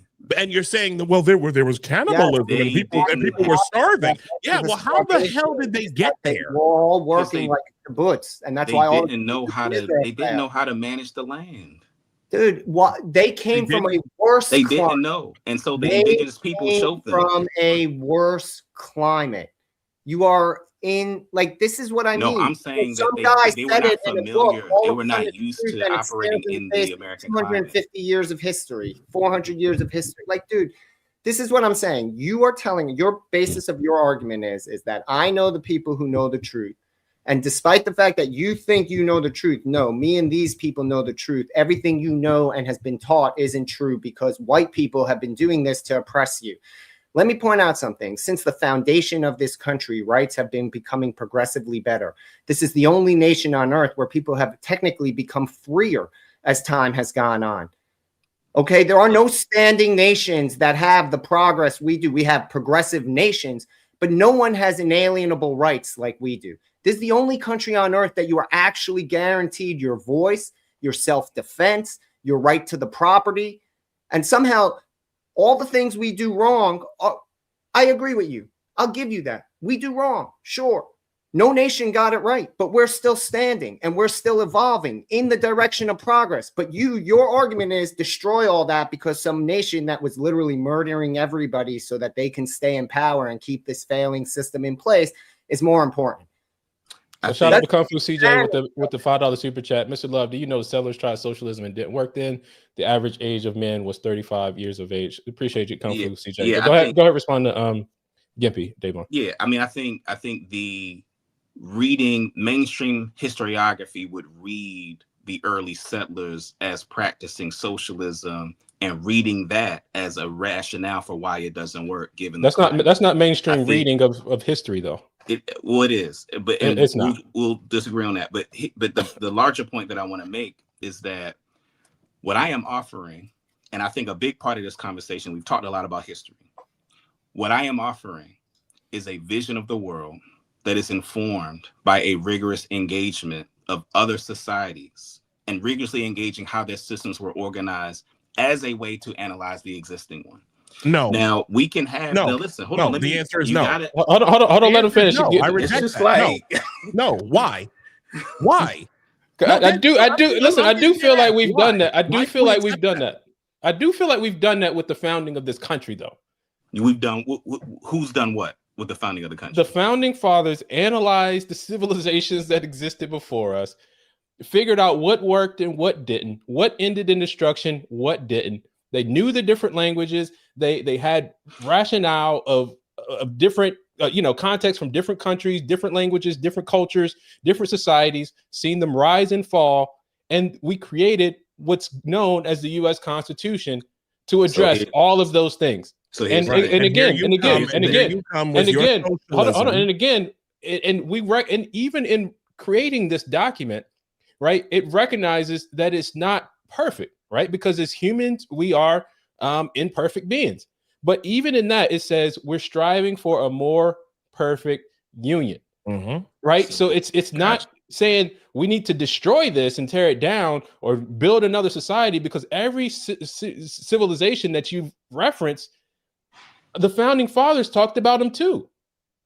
So here's the thing, and you are right that many of them did study other societies. I actually mentioned that at the top, where a big part of how they came up with the Constitution was mimicking some of what the Iroquois was doing in the Northeast region, what we call the United States.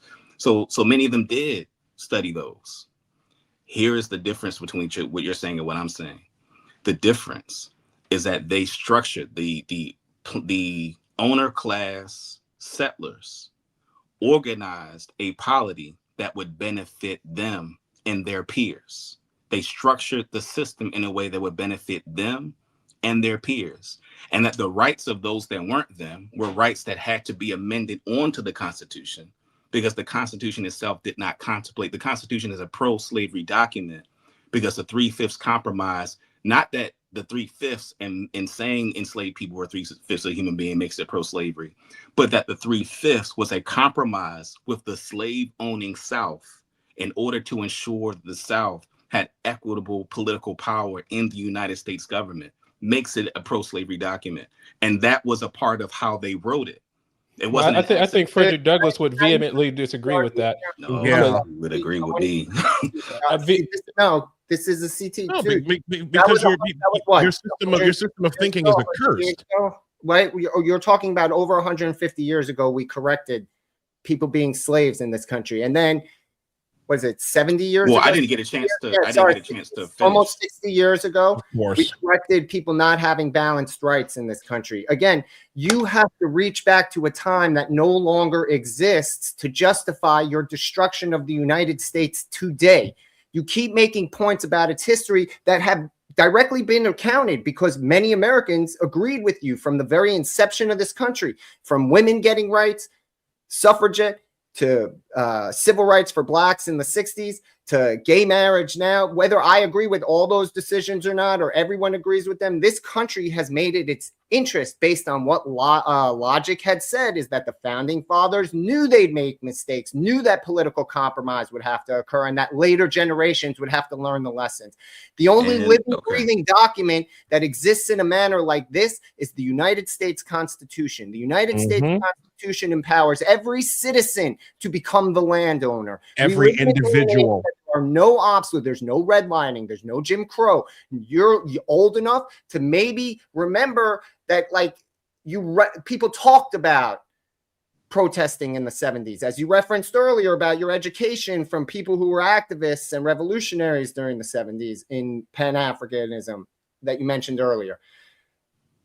We are in 2025, about to be 2026. In America today, we are all shit out of luck the exact same way. All of us. We all are struggling to make ends meet, and we are all in the same boat. These historic wrongs that exist, they exist for multiple demographics and across multiple social issues. We could talk about the Irish, the Chinese in this country, and yes, the blacks had it the worst because they were slaves. No one is arguing that, but we are in 2026, and you're saying the country that has done everything in its power to lead by its people and correct its things is the worst country on earth because it doesn't like socialism. So no, that's not what I'm saying. That last part's not. That's exactly what you're saying. You just said let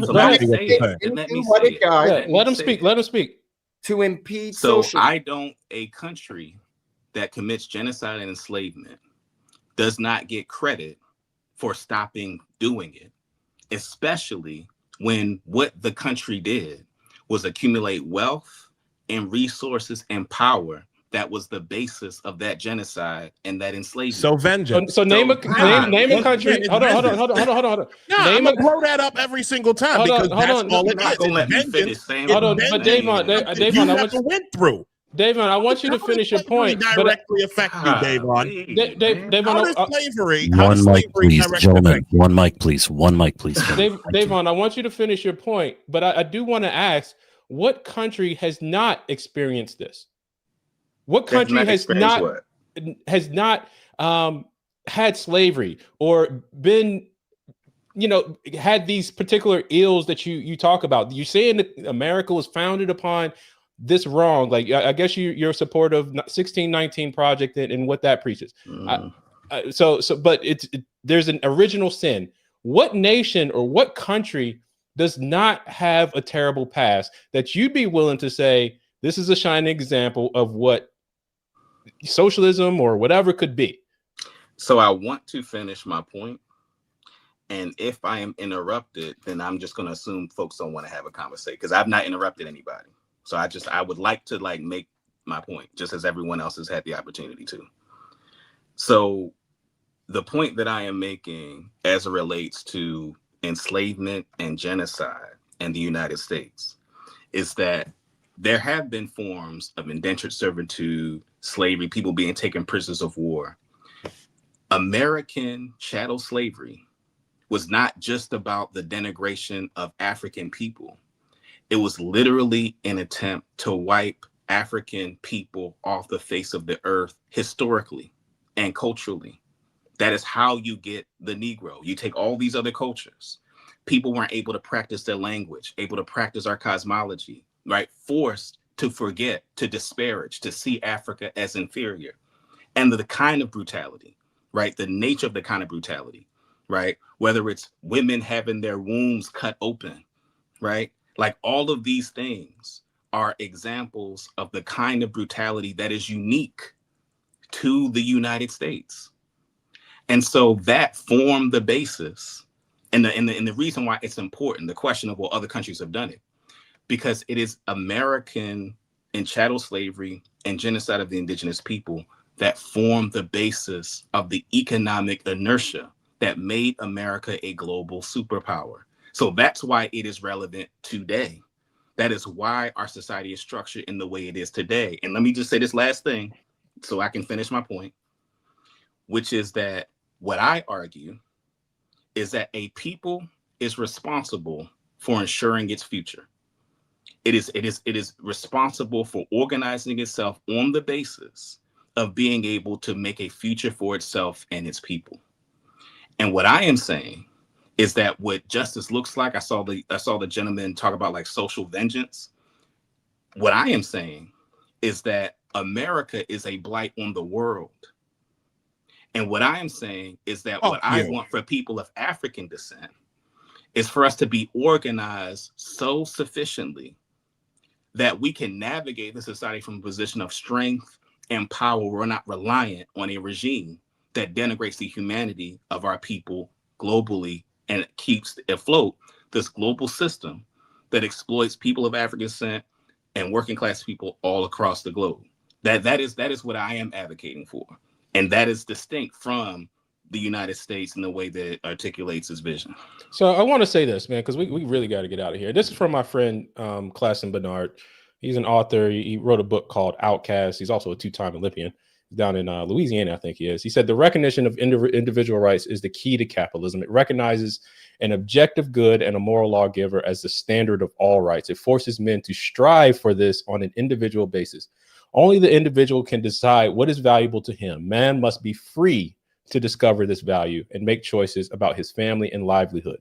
The free market system is the only place where this is possible, where we can have an objective value to something. So that's Klassen Bernard. And I think what you're saying here, Dayvon, you're saying blacks need economic freedom. And the only way to really get there is through capitalism.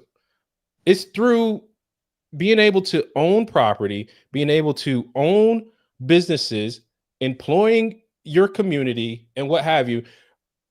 And if you want to create this global independent system, the best way to get there is through work. It's to build your own economic independence. I'm not seeing, at least where socialism just real quick, because will help achieve that. You mentioned work. That's part of the caricature I'm talking about. I mentioned societies that were socialists where if you didn't do anything to contribute to the whole, you weren't able to participate in the benefits. So this isn't a question of whether work is good or bad. That is a caricature of socialism. I wasn't arguing that. Right. I just want to, because everyone in socialism has to work. You just don't get what you work for, right? If I created a system and that system is beneficial to the world, or a product that's beneficial to the world, I profit from that. And there's nothing wrong with that, I believe.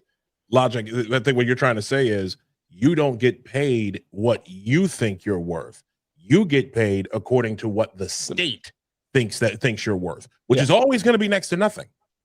So go ahead. So go ahead, Dave. I want you to continue, because I think the thing that to achieve what you're trying to achieve, the only way we can get there is through acceptance of personal responsibility, which the best system or best form to date that has allowed for personal responsibility to be at the forefront is capitalism, free market system.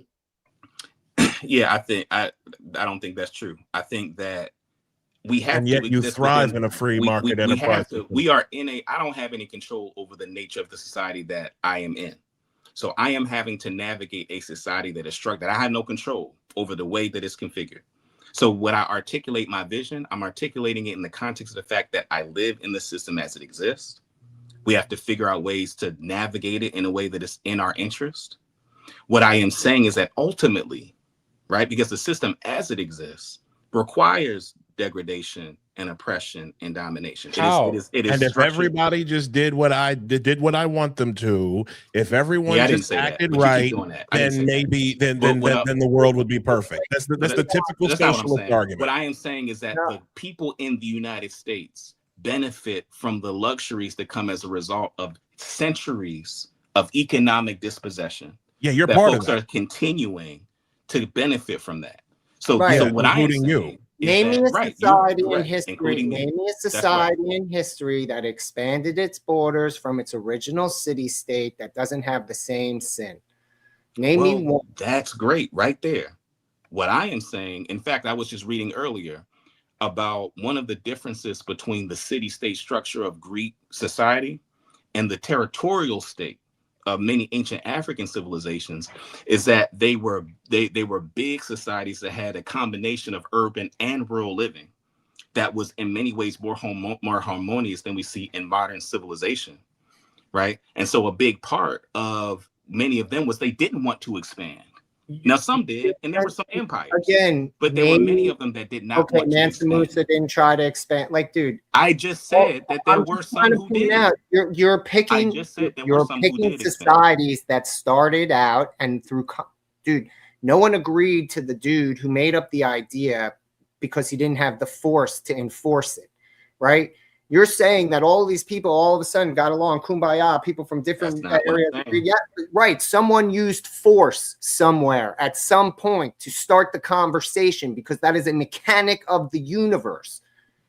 It doesn't exist. There's no time in history. Dude, you want to believe the Bible? Cain clubbed Abel. You want to believe science? The caveman hit the guy with the rock. Dude, it doesn't matter. We've been killing since day one, and you're trying to... Can I finish? I don't interrupt you. Like, seriously, dude, I'm trying very hard. I've tried very hard. I did in the beginning, but okay. I didn't try.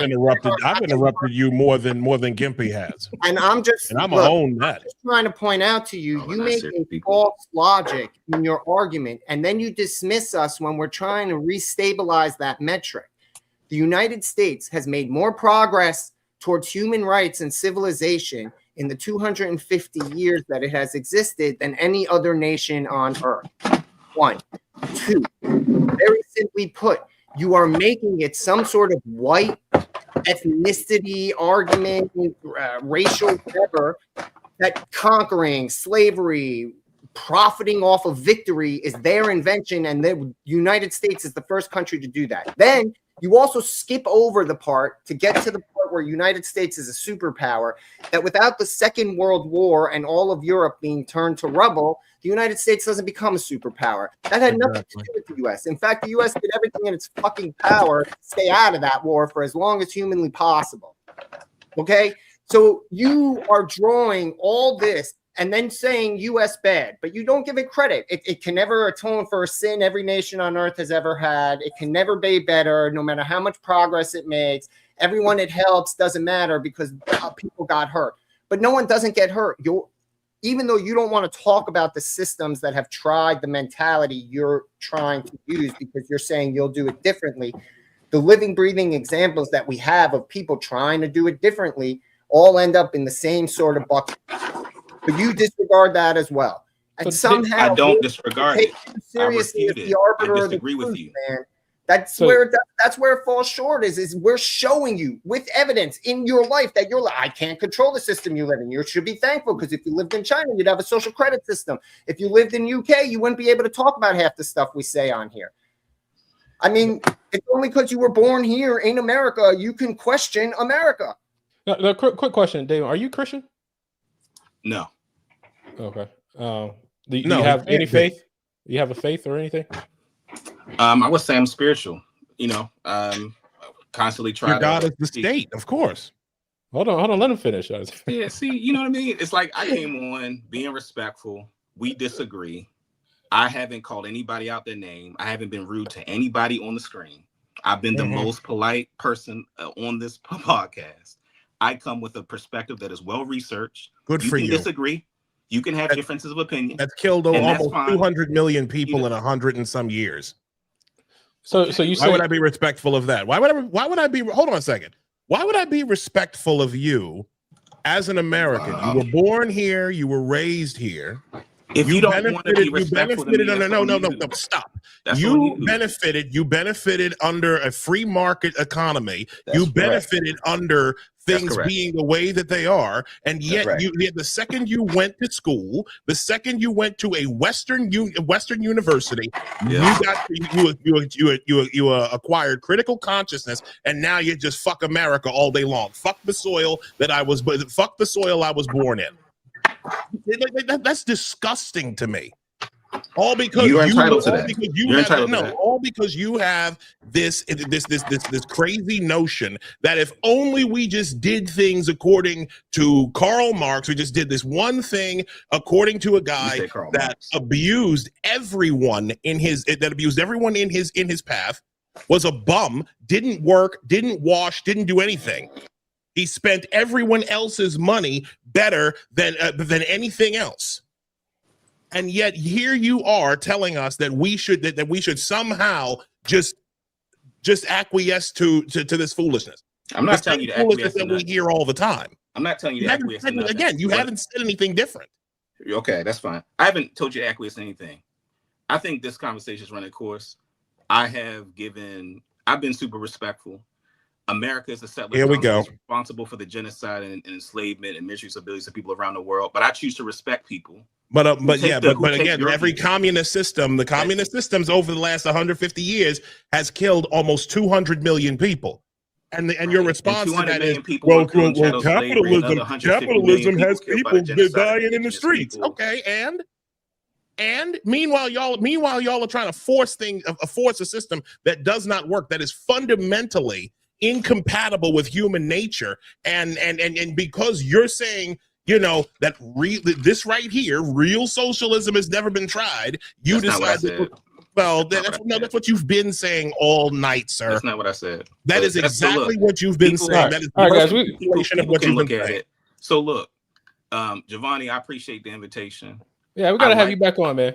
Well, maybe, but I just want to say this last thing. Yeah, we gotta have you back on. No, I want to say this last thing, right? Because one of the things that I came on because you started the show by saying that people tend not to be able to have conversations where they can have strongly different worldviews and disagree. Here comes the emotional appeal, y'all. See, and my expectation was that we would have that kind of respectful dialogue. Here comes the emotional appeal. Come on, I just want to say this last thing. No, because I know this dude's moves before he makes them. Like, come on. I made it a point to be very respectful in the spirit, Giovanni, which you said to me via text and what you said at the top of this program. Here we go. You're going to set him up now. One of the things that I want to say is that in this program, it has not been reciprocity in terms of respect. Here we go. I just want to be clear for the record, for all of those that are going to watch this later. Typical guilt card. I want you to observe how this conversation went and see that I was at that. It's for y'all and me. I feel I was jumped in here, but yet you agreed to come here. I represented myself. And if we are going to have a conversation in the future, I would like people to actually let people finish talking and actually have a dialogue. Here we go. If we can do that, I'm always down. Because no matter how a person feels about how I presented myself on this platform, can nobody see that I'm scared to represent my views in a hostile environment? That's right. Signal your virtue, communist. Appreciate it. Signal your virtue, comrade. Appreciate you coming on, Dayvon. We'll be in touch, brother. All right, so guys, that was the Dayvon Love. And what concerns me about this, guys, honestly, he is involved with a lot of public policy in Baltimore and in Maryland. He has his disagreements with he's honestly in saying he has his disagreements with what, but he is very influential in the way public policy is created in Baltimore City, and in Maryland. And You know, I got to get better. He's doomed.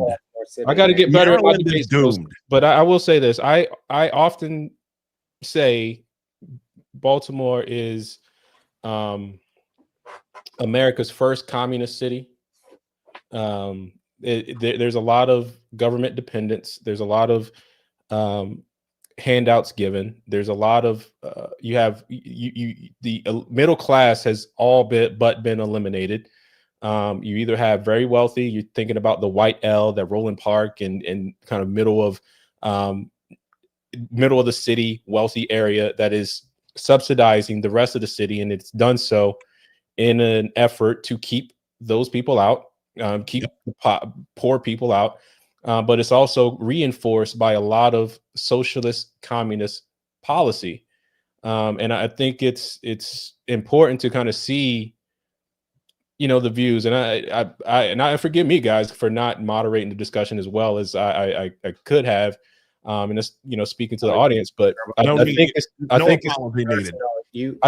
it's important, right? When you to allow people to speak, right? I think Operation Let Them Speak is the biggest thing that's going on right now, because when you allow these people to speak, you know, it shows you.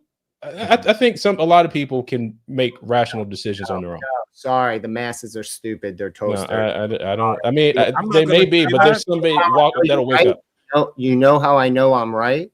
The worst of us have the biggest followings on the internet. That's how I know. I get it. The reason, not the ones who deserve it, not the ones who are scholarly, the biggest sellouts, the biggest clickbait. That's what gets people to listen. So sorry, no. I sat there. Hold on, hang on. Can I please, Isaiah? Sorry, dude.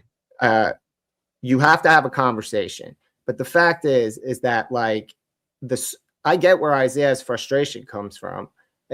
I wish we could have been more respectful. I agree that we were a little out of hand. I take my responsibility. I tried by the end to get it under wraps. But when you talk this circular argument where you're saying, I'm not saying socialism, when I'm saying everything that socialism is made up of without saying the word. I'm not saying communism, because then I'm tied to all these failures. He's keeping it open so he can say, well, we're just going to do it the right way this time, doing exactly all the same things. And the only difference is that he just wants to destroy the only thing standing between it and total world destruction. So I personally think that we have to really take a minute and stop letting them just talk, right? They have to be held to account, right? You can't compare a 5,000-year-old civilization to someone who has a nuclear weapon.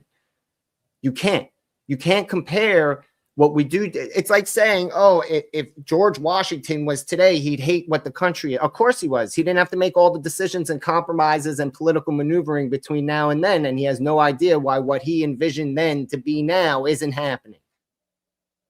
But the reality is they have to be held to account. Like he's talking about some magical world that doesn't exist. We have testimonials of millions of people. And countries still not recovered from being communist.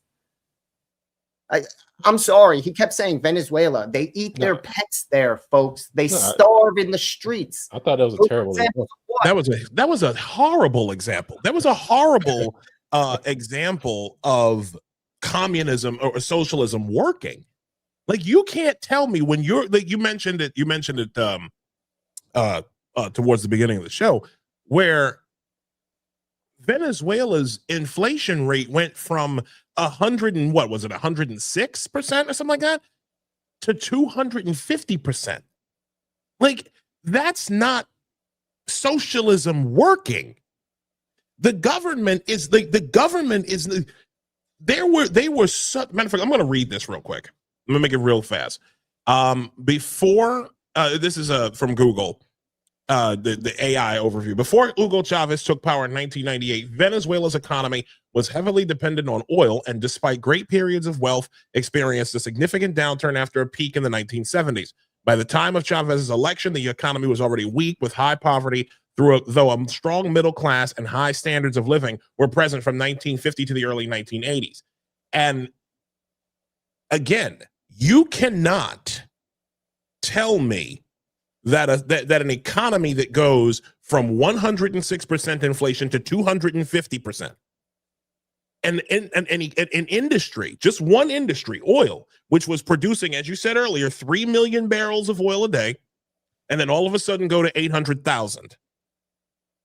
Again, they are setting the Venezuelan example is the worst example because they are literally setting their own people up for failure. And the last thing, and I'll land my plane with this. The one thing that these people that is prevalent in every single socialist argument is that there is a complete hollowing out of the middle class. Mm-hmm. And that's why they hate individualism.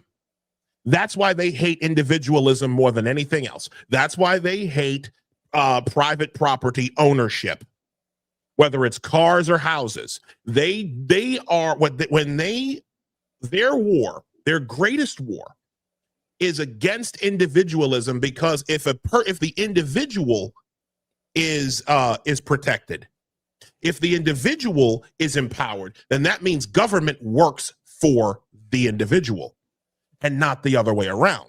These people want to be in charge of things. They want to control things. And that is why I kept hammering him, because essentially these people want to be in control of the systems of government. They want to be in control they want to seize the means of production.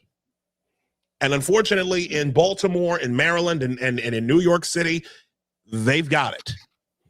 Yeah, all over they have it in this country. That's the problem. We have 42 million communists, whether they realize it or not. We learned that in the government shutdown, dude. Our system is so askew from where it needs to be. That's one conversation. And him trying to lump that into the quality of America because we're in a precarious spot right now, fine, you're entitled to do that, but that disregards like the literal living history of the nation that's undisputed. Exactly.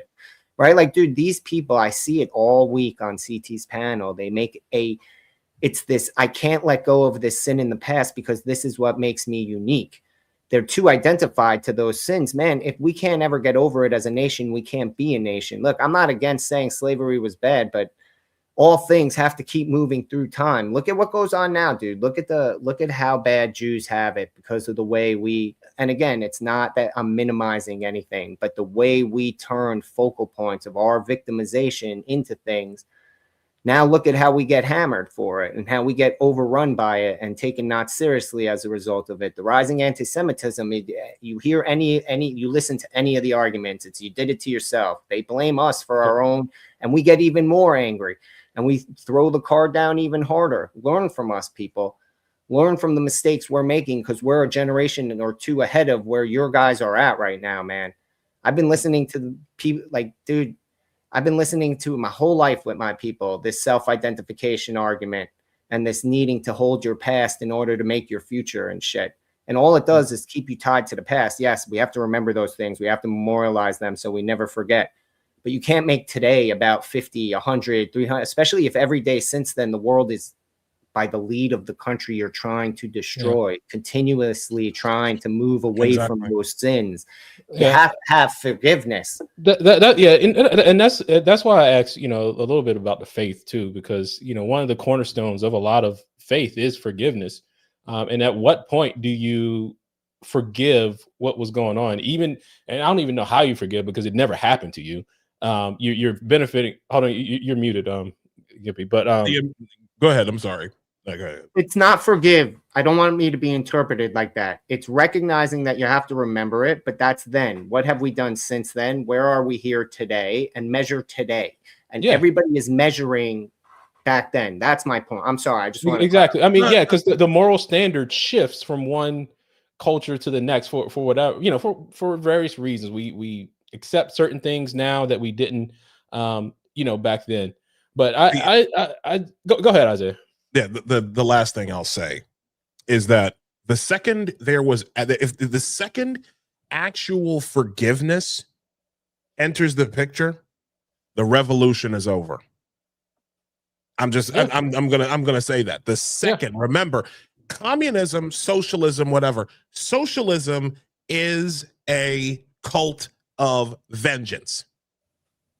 And that's which is one of the reasons why I said if everybody just when I kept hearing him talk, I kept hearing Dayvon just talking, kept going in circles, and it was just like, and basically the only thing that just kept hitting my brain is, if everyone just simply did what I wanted them to do, then the world would be right. All would be right in the world. And like, if I were able to control what everyone says, what everyone does, if I am the state, right? If I own all the property, if I hold all the means of production, I can make things right. And I can like, it's perverse. No, it's man playing God. It is, exactly, and that's the one thing that I need for that your audience has to understand. Socialism seeks to make man God. I have said this often. Communism is a religion of the self made manifest by the state. These people hate everything that they cannot control. They hate everything around them that does not revolve around them. Okay.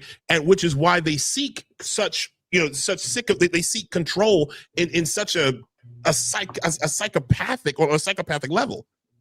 What they want is, again, they want to make sure, again, they want to control everybody's movement. They want to control what people eat, what people do. They want to throttle human thriving.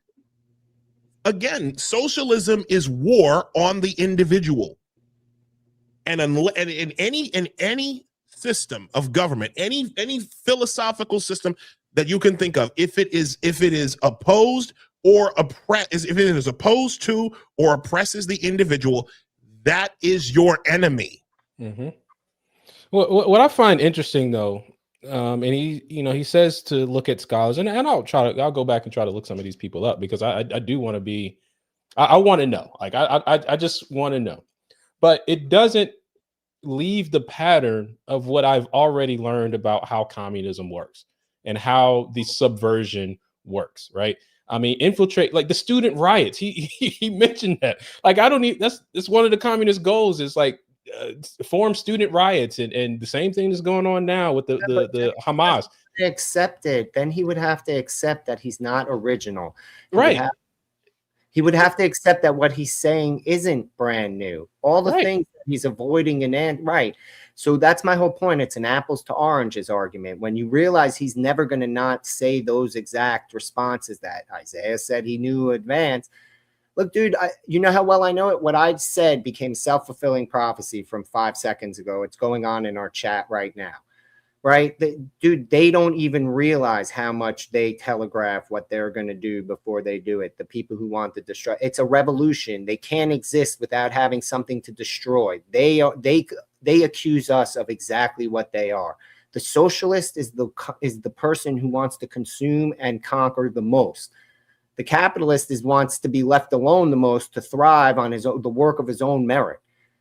You can't give everything and everybody, oh, this is easy, dude. Again, the Industrial Revolution comes along, and everybody says because agriculture is going away, we're going to have end of society. Dude, we will invent new things to call work. It's the same thing that happened when the calculator entered the classroom. We're doing it now. We're inventing different ways now. We're YouTube is an invented market. The entire e-commerce market is an invented market. Dude, as technology grows, new work comes from it. Yes, there are always times of transition and uncertainty, like all technological leaps forward. But to say socialism, that we have to just pay everybody to stay home, is the answer, is lazy. This is what socialism breeds. It breeds laziness, inefficiency, lack of innovation. Dude, name me a socialist invention that's globally accepted as universally useful. Exactly. Like, come on, you people don't understand. You understand the Holodomor is caused because a guy decided he was going to prove you could grow grain under socialist concepts, and then wiped out all of the USSR's. Like, the genius of the people who say they're educated and I read a book and this guy, do you understand we live in the age of where people get published because they make controversial claims based in pseudoscience? Oh, I have this degree and that degree. Dude, you can go watch Netflix. They all claim to have 1 million degrees, and all of them, when cornered, ultimately will tell you, well, it's a theory. It doesn't exist, the world you people are trying to build, this fantasy you're trying to create. There's only one way to get by: hard work. And making everyone the same doesn't encourage hard work. All right, guys, let's get out of here, man, because we've been going almost 3 hours, which is way longer than any show that we've done. First off, thank you guys for joining us in the chat. You guys have been just as spirited as we have been on the live. And I do want to give a special shout out to Tyrone, the Cisco, the Bling. I was trying to, again, just maintain civil discourse. I was trying to be neutral. That was my objective. And, it just happened the way it is. But, so shout out to Tyrone. He's definitely invaluable asset to the panel. But guys, I want to give you guys closing thoughts, man. Just wrap up just anything that you guys want to say about the discussion, what's going on, where people can find you, all that stuff. So go ahead, Isaiah. Thank you for having me on. I appreciate it. I actually love being here. And I love being on this being on this show with you guys. I love what you're doing on this side of on this side of reality, and I thank you for keeping watch over Baltimore the way y'all are. I come from there, so that's that's a given. You can follow me at Isaiah L. Carter, as you see on the screen below. Also, you can follow our show page, Apostate Radio NY.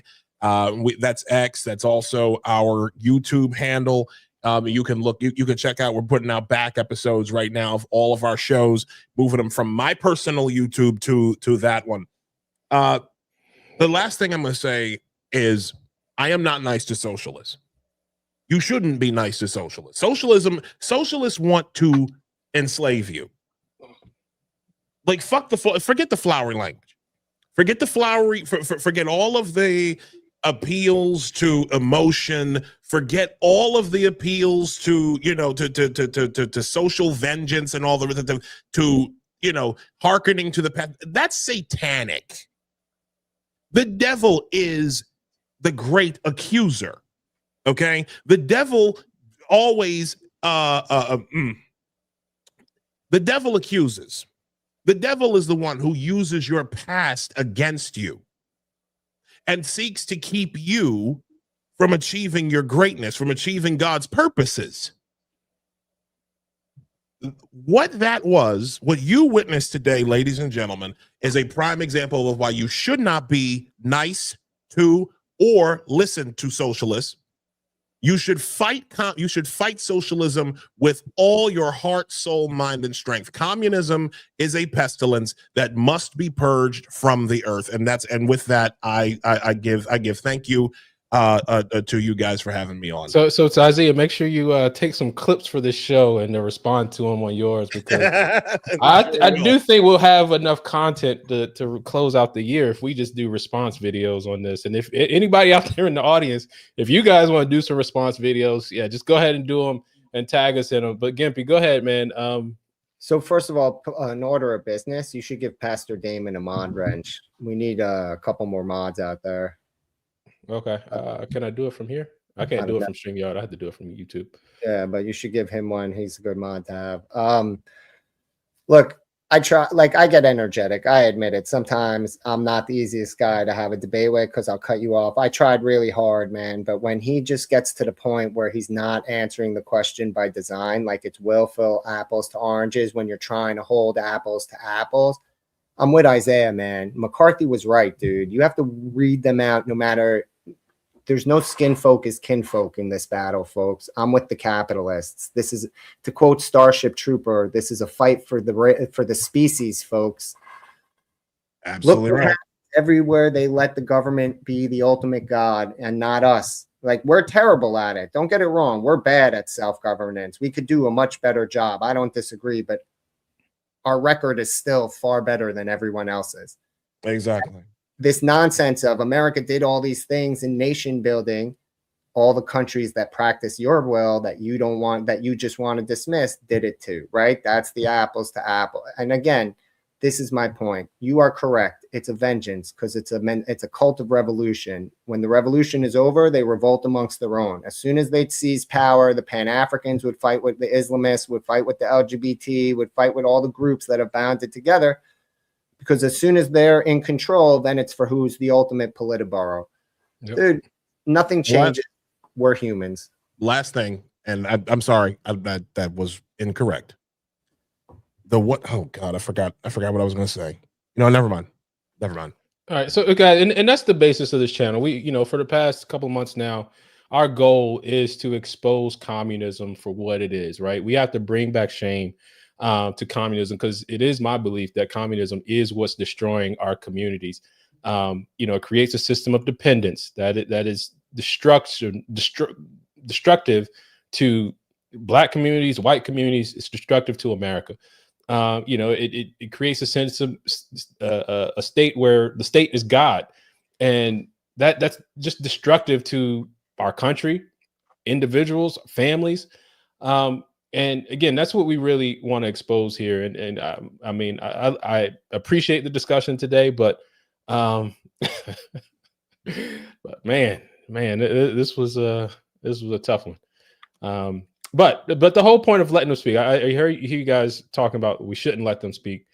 I'm still going to push back a little bit on that because I at least want them to finish their statement so we could respond and kill it, right? Because I just think I just want to hear the period at the end of what they say, and then we can pounce. The reason why I regained my train of thought.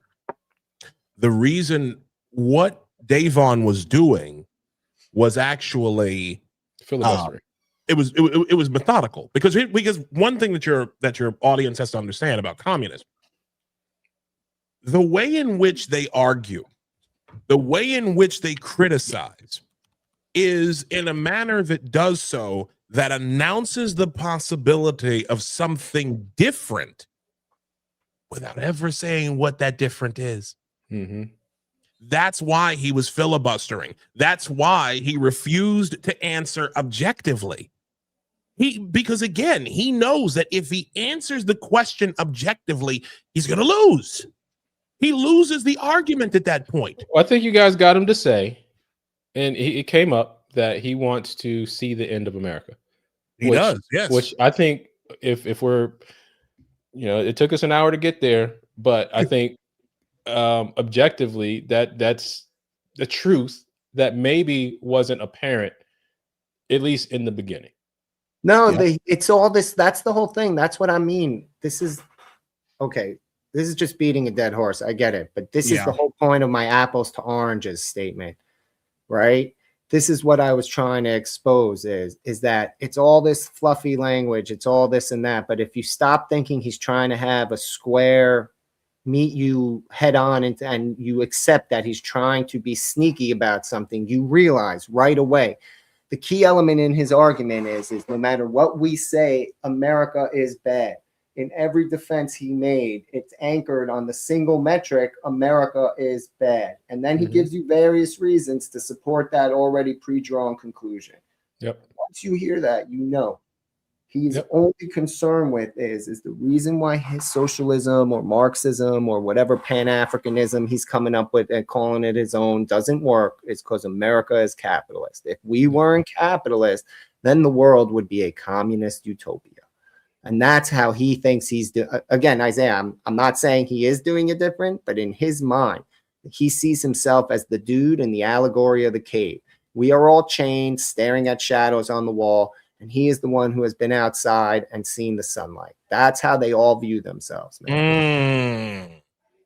That is brilliant. And with that, all right, guys, we're getting out of here. Guys, make sure you like, share, subscribe to Just the Guys podcast. Also, check out everything else on the Metro Conservative Media platform. Tomorrow night we have KJ Christian Conservative. Monday, back to Poppin' Politics. I think they're off actually next week. Poppin' Politics is off next week. But just follow the channel. Make sure you hit the notifications so you know when everybody goes live. Also, make sure you check out Isaiah at Apostate Radio NY on YouTube. Follow him. And to your point, Logic, real quick, we are on next week, Apostate Radio, and we're going to have Dr. James Lindsay and also Joel Berry from the Babylon Bee.